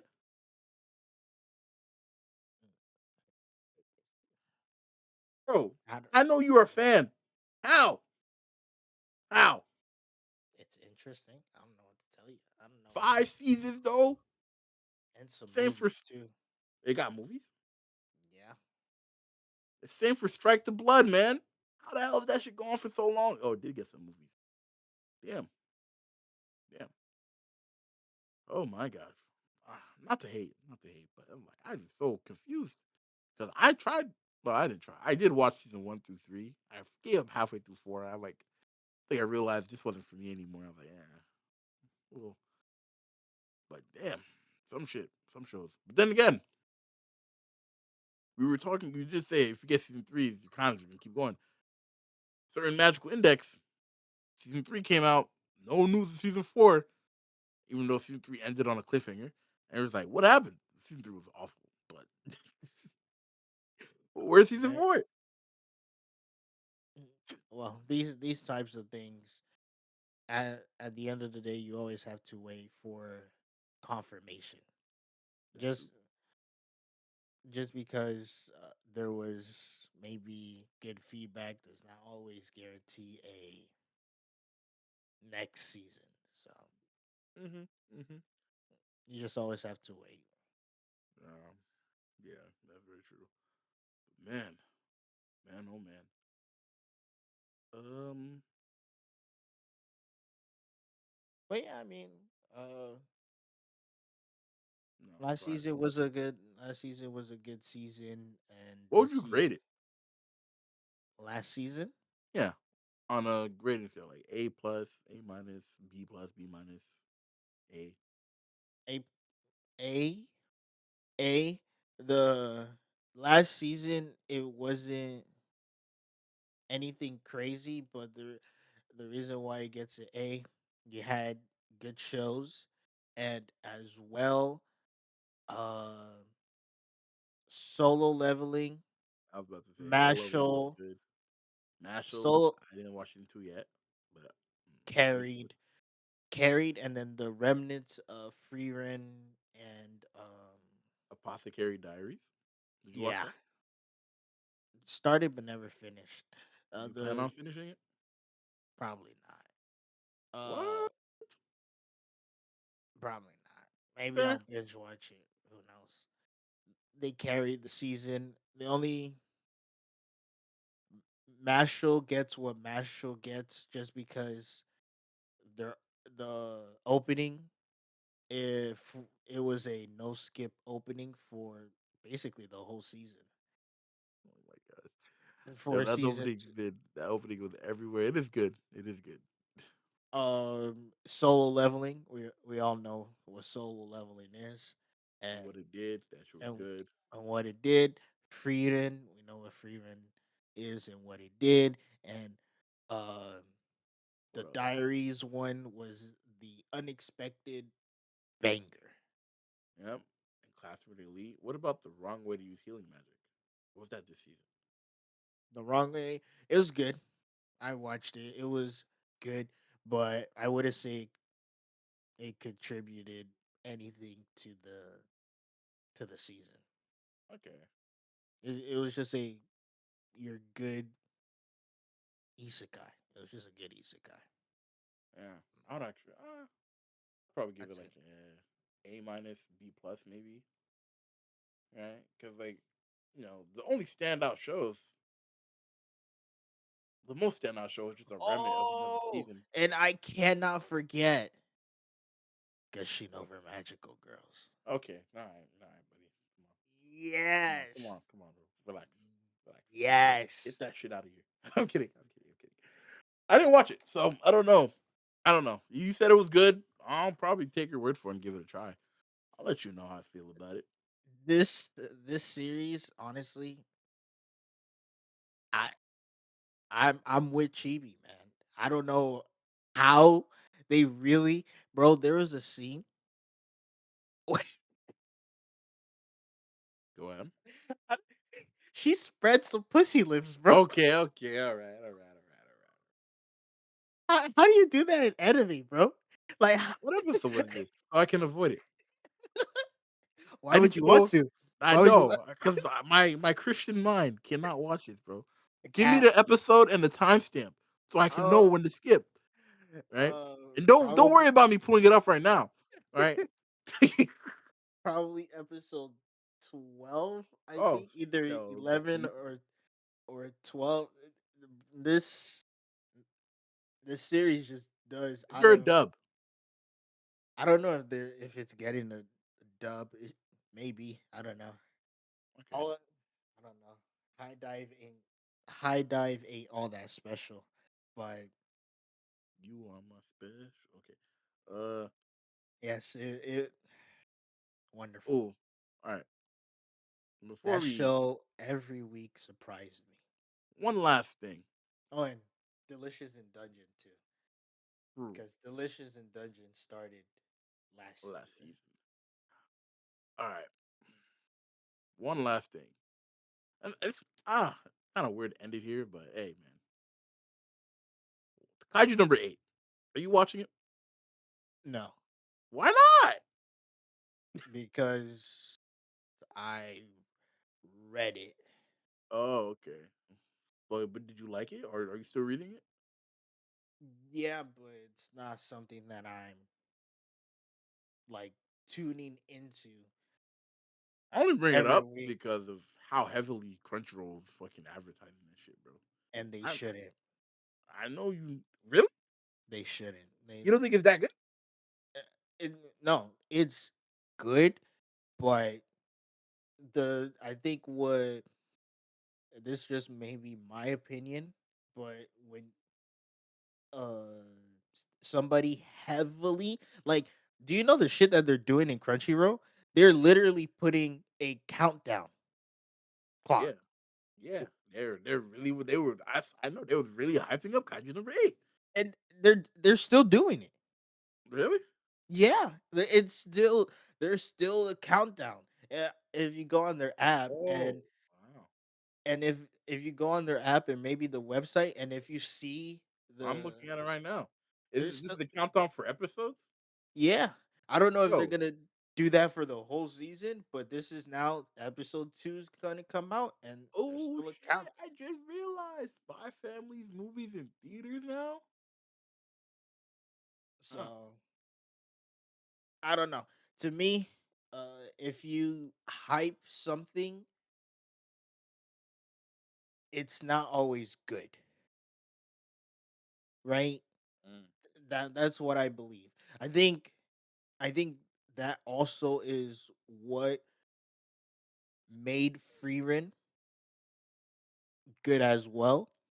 It was that it was an unexpected gem. Okay, I get what A- you're saying. Because every you and think then it's like overhyped and followed its face. yeah, it was an unexpected gem, and then once people gave it a chance, then everybody was like, oh yeah," and then everybody like towards the latter end, everybody was like, "Yeah, yeah, yeah, yeah," right? I Hmm. think I think something like that is better than just like starting off hyping the shit, doing all this extra shit, and then it falling flat because anime is not manga.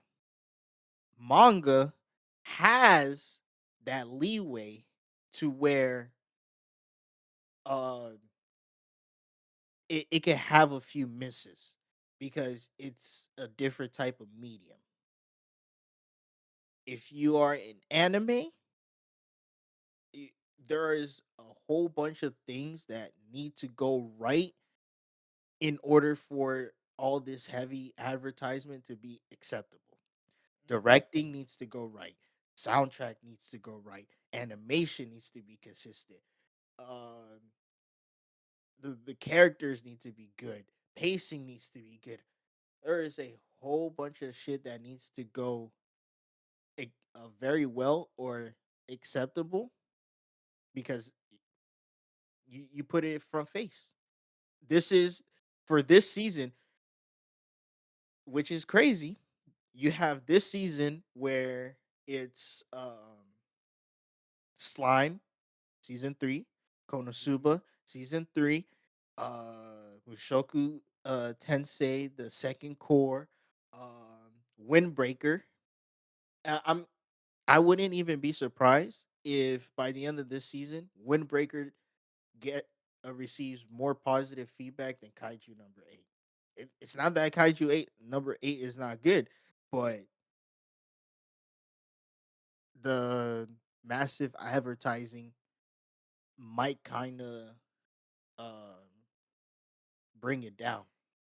It may have the same effect as uh, Chainsaw Man,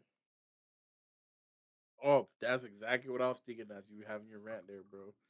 Chainsaw Man is a perfect example. That shit was overhyped and low key fell on its face because of that. Like everyone was like, "Oh my god, Chainsaw Man's gonna be this big thing. It's the next big thing," and it just couldn't live up to expectations. I found it enjoyable, but for what people were saying was gonna be and the numbers that they expected, it did not hit those goals.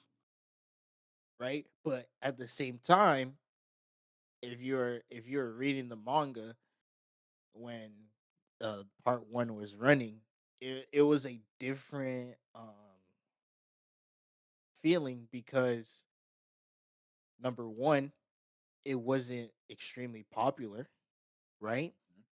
And it was like that low key gem. And then once you got into it, and you're like, oh shit, this is a shonen, but it's not acting like a shonen because of the shit that's happening. And then you start enjoying it more and more and more, and then you you understand why it's getting its praise. Mm-hmm. Okay. And there, so like with Kaiju number 8. they're doing all this advertisement when I feel like you should just do normal advertisement and let people understand what makes Kaiju number 8 so good. I mean, Like, I think the first episode they fucking live streamed it. they did. Like, bro, what? What are we doing, bro? Like, huh? I don't know. To me, that's weird. It is very weird. So we'll see. Right now, it's not on my watch list or anything. If I'm going to watch it, it's probably I'll binge watch it, and it's just gonna be like, let me see how good it looks animated. Mhm. That's that's pretty much it. Um, Trying to think of I'm another. pretty much set for season this season. I got Konosuba. The first two episodes have been great. I'm enjoying this baseball anime. It's pretty funny, has a lot of gags, and has the potential to be enjoyable for me for this season. So I'm enjoying that. Slime season 3 is back. I'm enjoying that. Mm, Um Windbreaker, the first 3 episodes have been good. So I look forward to it. I I knew about Windbreaker. I never really read it, but I knew about Windbreaker before I saw the anime. So being able to watch the anime instead of reading the manga, pretty neat. So I was I'm I'm going into this fresh. So mm, so far it's been enjoyable. I don't You haven't seen it, but the opening, I think the opening is like the a very cool opening. The way those niggas are pull, putting on their jackets is like that's the cleanest shit ever. If you see the opening, you'll see what I'm talking about. It's like the cleanest shit ever. I ain't never see something like that before. mm, So that one, uh, another anime that I think is going to get a lot of people's attention. Let me search it up real quick. It's what should call it? Yeah, a lot of people were talking about it this season. Um, it's called Bartender Glass of God. That mm. I think that one is gonna get a lot of people's attention. Oh, there was. Do you mind? Do you mind a spoiler? Not really. So there's this new anime for this season. I kind of had to drop it because I plan on uh binge watching it. The issue that I'm running this season is there's a lot of new series and a lot of returning shows. So my week to week is getting long. Like when I on Crunchyroll, I put stuff for my watch list, and my watch list was almost like 17, 18 shows In a week, that's crazy. that I had. I was like, yeah, bro, I need to pipe down. Even this is too much. But there's this anime. It's Mhm. called A Salad Bowl of Eccentrics. The first two episodes I skipped. You And skip then whole episodes? yeah, sometimes I do that. I skipped it, and then on an off day, I decided to watch them. Oh, And oh, oh! You meant skip like you didn't watch them the first 2 weeks. Okay, and then you made it the sound like you just jumped in and watched episode 3, bro. no, no, no. And the first episode, you got your generic. It's basically a, what a reverse isekai is. Like recreators. Oh, I haven't seen Recreators, but Yeah, like before it it, disappears.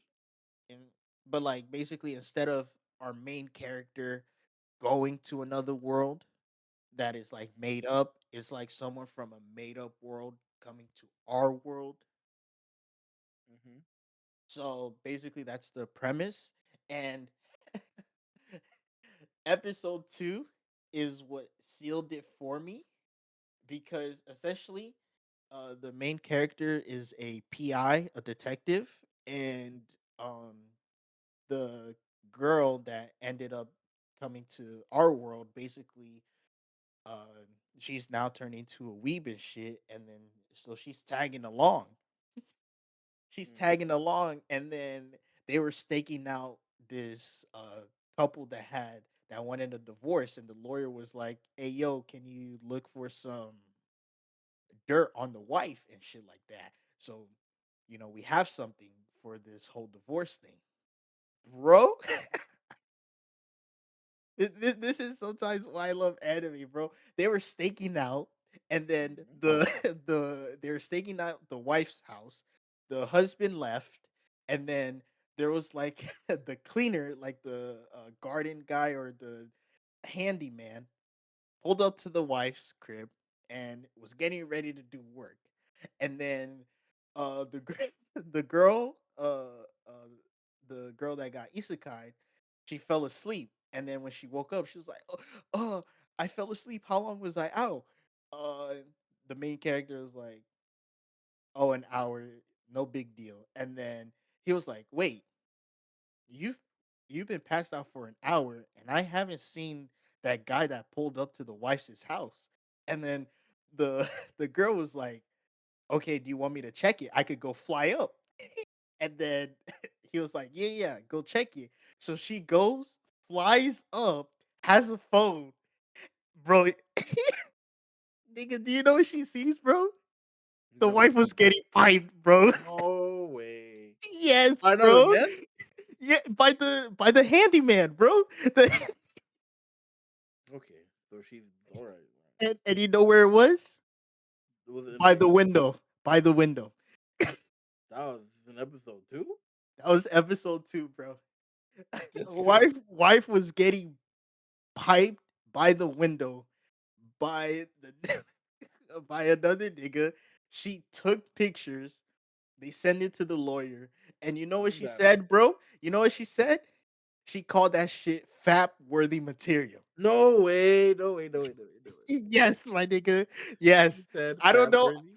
Now, I don't know if they're gonna say that if it gets dubbed. I don't know if they're gonna say that exactly like that, but in sub, fap worthy material. That's disgusting. That's hilarious, actually. That's actually hilarious. Okay. That is what sold me on that anime. I was like, oh yeah, this not only that, the girl that got isekai, she has a retainer, and Hmm.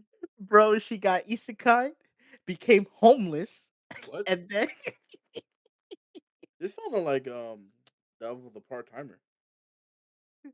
but a little better. Yeah, probably a lot better. But go on.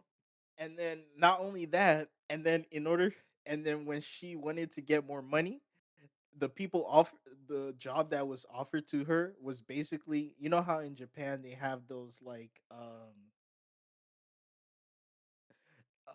what's the thing, like those nightclubs where like dudes will come in and then girls would sit next to them and then they'll feel up on the girls. Hmm. That's what she did. Crazy. That's crazy. Uh, uh, I it Well, has I can see potential. why this is your kind of show. Hey, hey, whoa, what does Well, that wait, mean? wait, no, I'm just saying you like the off the cuff eccentric shit. Okay, I'm not Yeah, trying to call you a perv or a degenerate. You're my guy. I would never call you that to your face. I would never call you that. uh, there you go. But yeah, that was one of series for it this season. That yeah, there was another one. There was another one that had a crazy episode. Which one? It's called Re Monster, bro. Episode 3, we've seen something that never happened in isekai anime history for the MC. Nigga piped 5 bad bitches in the same episode, bro. Tell me, five. An isekai? Isekai. Isekai Ah, MC piped 5 chicks, same episode, bro. I mean, a redo of Healer. No, not even redo. Not even redo with healer. Maximum was two, bro. Five, five Five different girls. different girls. Hold up. This is an isekai? What is it? Say the name again, bro. I didn't catch it. Re monster. Let's Basically, get the it's the monsters isekai. on. It was the isekai where Buddy gets reincarnated as a goblin, and he's a No, no, no, no, no, no, no, no, no, no, no. So did he pipe human? oh yeah, he did. He Oh, did. He did. okay, okay, buddy. He did. He piped one of Pipe. his, he piped a dryad. Uh, Oh, okay, okay. It's not he all of them. piped he piped a dryad. He piped a goblin, and then the rest were humans. And yeah, That's actually crazy. yeah. So Okay, yeah, all right, this season, bro. all right. We'll uh, see. We'll see. We'll see. we'll see. We'll take that as a stunning endorsement from Grim. Yeah, this season, like I said, this season has some good um series. 100%. Like I think people are gonna be interested in Vice and Wolf. Oh Uh, yeah, the remake. yeah, I think people are gonna be interested in that. Um, Black Mm. is Black Butler a popular series? Clearly, it got a random fourth season out of nowhere. Like shit. I mean, it's one of the So, top selling mangas, so I'd say it's popular. Black, you got Black Butler. Um, there's a new one that's called Viral Hit. I don't know if you've seen. I seen Uh, that the one about the bully or y- the bully victim getting revenge on the bullies. mhm. So I actually saw episode one. That shit was interesting. there's a lot of pretty good premises. Of course, My Hero is back. So when My Hero finally gets into The swing of uh, things. the swing of things, is gonna take over. You been Uh, reading the manga for that? yeah, they How pulled you been up like feeling? the Avengers. Now, how you feeling? People say that's kind of a cop out. What happened to Deku? And I'm like, His arm is being taken away. and then coming back in the very next chapter, Wait, wasn't it because of? Airy. Yeah. Well, I mean, once we understood Ares' power, we understood it was going to be used for later use, anyways. So, Yeah, if it's a cop out, it's a cop out, but it is what it is. You know what I'm it saying? is what it is. There you go. But yeah, pretty good series. We got for this season. Um, and we'll just go in there. Honestly, if I would give, I don't know if I could give some recommendations You for. just gave a bunch. I mean, Windbreaker, Remonster if you're feeling saucy. Well, if if we're keeping it on the safer side, the two I would recommend would be Bartender, Glass of God, and Windbreaker. Okay. Yeah, and I then can I can co-sign the Windbreaker thing, but I don't know about Glass of God. I haven't seen it. yeah, Wind. Mm-mm-mm.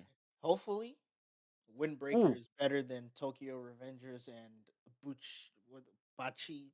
Buchigiri was bad. I was actually planning to watch that. Bro, I don't even think you'll like that show, bro. I dropped it because the MC. I was like, I can't take this long for this nigga to develop, bro. I'm sorry. I mean, that's the problem. That's the thing about Tokyo Revengers. That nigga never developed. He stayed a bitch. He died a bitch. Okay, he didn't die. He didn't die, but you know what I mean. He he, stayed on that hill, bro, he was bitch made. all the way through. It was in his All blood. Oh well. yeah. So. But We with Windbreaker, we actually got a nigga that likes to scrap and can can back it scrap. up. And yeah, so it's So gonna be fun. let me. All right.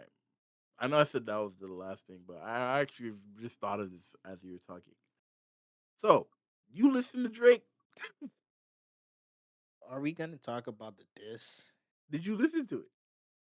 Not really, but I heard the song is like drop, give me 50, or Yep. drop and give me 50 or something like that. Yep. Yep.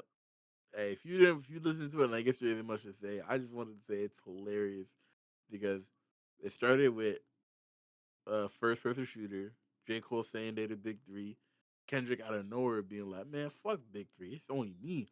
Y'all niggas ain't shit. Especially you, Drake. Fuck you, nigga. And J. Cole's like, hey, bro, You're right. that's crazy. Let me make a diss track. And then 2 days later, apologize. Bro. Jermaine, Jermaine. No, bro. That was I ain't gonna lie, bro. It's still no. I feel like it's still like it has been long, but bro, that is the softest shit I ever seen in my life, bro. Apologizing for a diss you made is crazy, and then he took it off the platform. Nah, J Cole, you still make good music and you still an amazing lyricist, but you're not in the big three no more, bro. Don't ever bring yourself up in the big three, bro. You not you can't be doing that. People like, oh, but J. Cole's the kind of man, the maturity, blah blah. Shut up, shut up, shut up. He didn't, there's one. It's one thing to do something. It's nothing to do something and then backpedal, bro. He didn't stand on business, and that's crazy to me. And then Drake, Drake. I ain't gonna lie, push ups, which is what the song's called. It's pretty good. I think Drake right now he's up because he actually addressed everything in his song, and his disses were actually insane. People were trying to diminish it, saying, "Oh, all he did was call Kendrick short." No, he didn't. He said way more than that. Y'all niggas just ain't listening. All right, he literally the song is called Push Up because he said drop it, give me 50. Basically telling Kendrick every time you drop, you gotta split your money 50-50 with your left record label, bro. You ain't making money for real. Not supposed to drop it, give me 50. Drop music and give me 50%. I don't think it goes Yeah. to Drake. It goes to Top Dog, which is his record label, but it's still. And then it's just his diss for Metro is hilarious, bro. Oh, the Travis got Rihanna, so- something like that. Travis got went Wipe over. down. No, no, Yeah. no, no. The Drake, the diss for Metro, bro. Oh, he said one line. He said, Oh, Metro. "Shut Like, your whole ass up and make some drums, nigga." yeah. That's all he had to say, bro. It's been trending this last few weeks. 'Cause, like that's all he had to say. Like, can you? Because like he got Metro in check now, bro. Because think about it. All Metro can do is make another beat, and you're doing exactly what Daddy told you, bro. Shut your ass up and make some beats. That nigga's like, oh, what if Metro comes out and starts rapping? Then Drake can just say he started your rap career, bro. That boy's in checkmate. Well, Because there he goes. it's crazy how simple and effective stuff is, right? And now, funny, talk about the rap game. AI has really kind of like misconstrued a lot of things, right? Like, give the Kendrick this that leaked, discovered it was AI. People thought that push ups was AI and that what Drake was doing, like he made an AI song. And then if it wasn't received well, he would just say it was AI and then scrap it and start over. I'm like, that's crazy. But the scrutiny AI has made, like, you don't know if anything's real anymore. There you go. Yeah, But yeah. as That's all I long wanted as to say. it's entertaining. Yes, yes. I don't mean any like that negative shit. Like I don't want a perfect world. It would just be a verbal sparring match. But I don't know. It feels like Kendrick has some real beef with Drake. Oh well. Oh well, indeed. That man Drake got a target on his back. All right, we can end it there. Any you said your closing thoughts? Frieren, very good show. Hopefully, it doesn't get hoed and can win Anime of the Year. We'll see how the playoffs turn Yep. this season. If I were to put my prediction, in a perfect world, I'm going to say, uh, uh, I would get a better idea maybe once the second round comes along. First round is a little too tricky to predict, but in a perfect world, I would say Celtics Nuggets. Oh man, we didn't even talk about the West, but whatever, that doesn't matter. And For the finals? Oh, interesting. for the Yeah, finals, I'm not gonna lie. The only oh, I'm gonna let you finish before I say my thoughts on that. uh, yeah, that in just for right now in a perfect world, I'm thinking Celtics and Nuggets for the finals.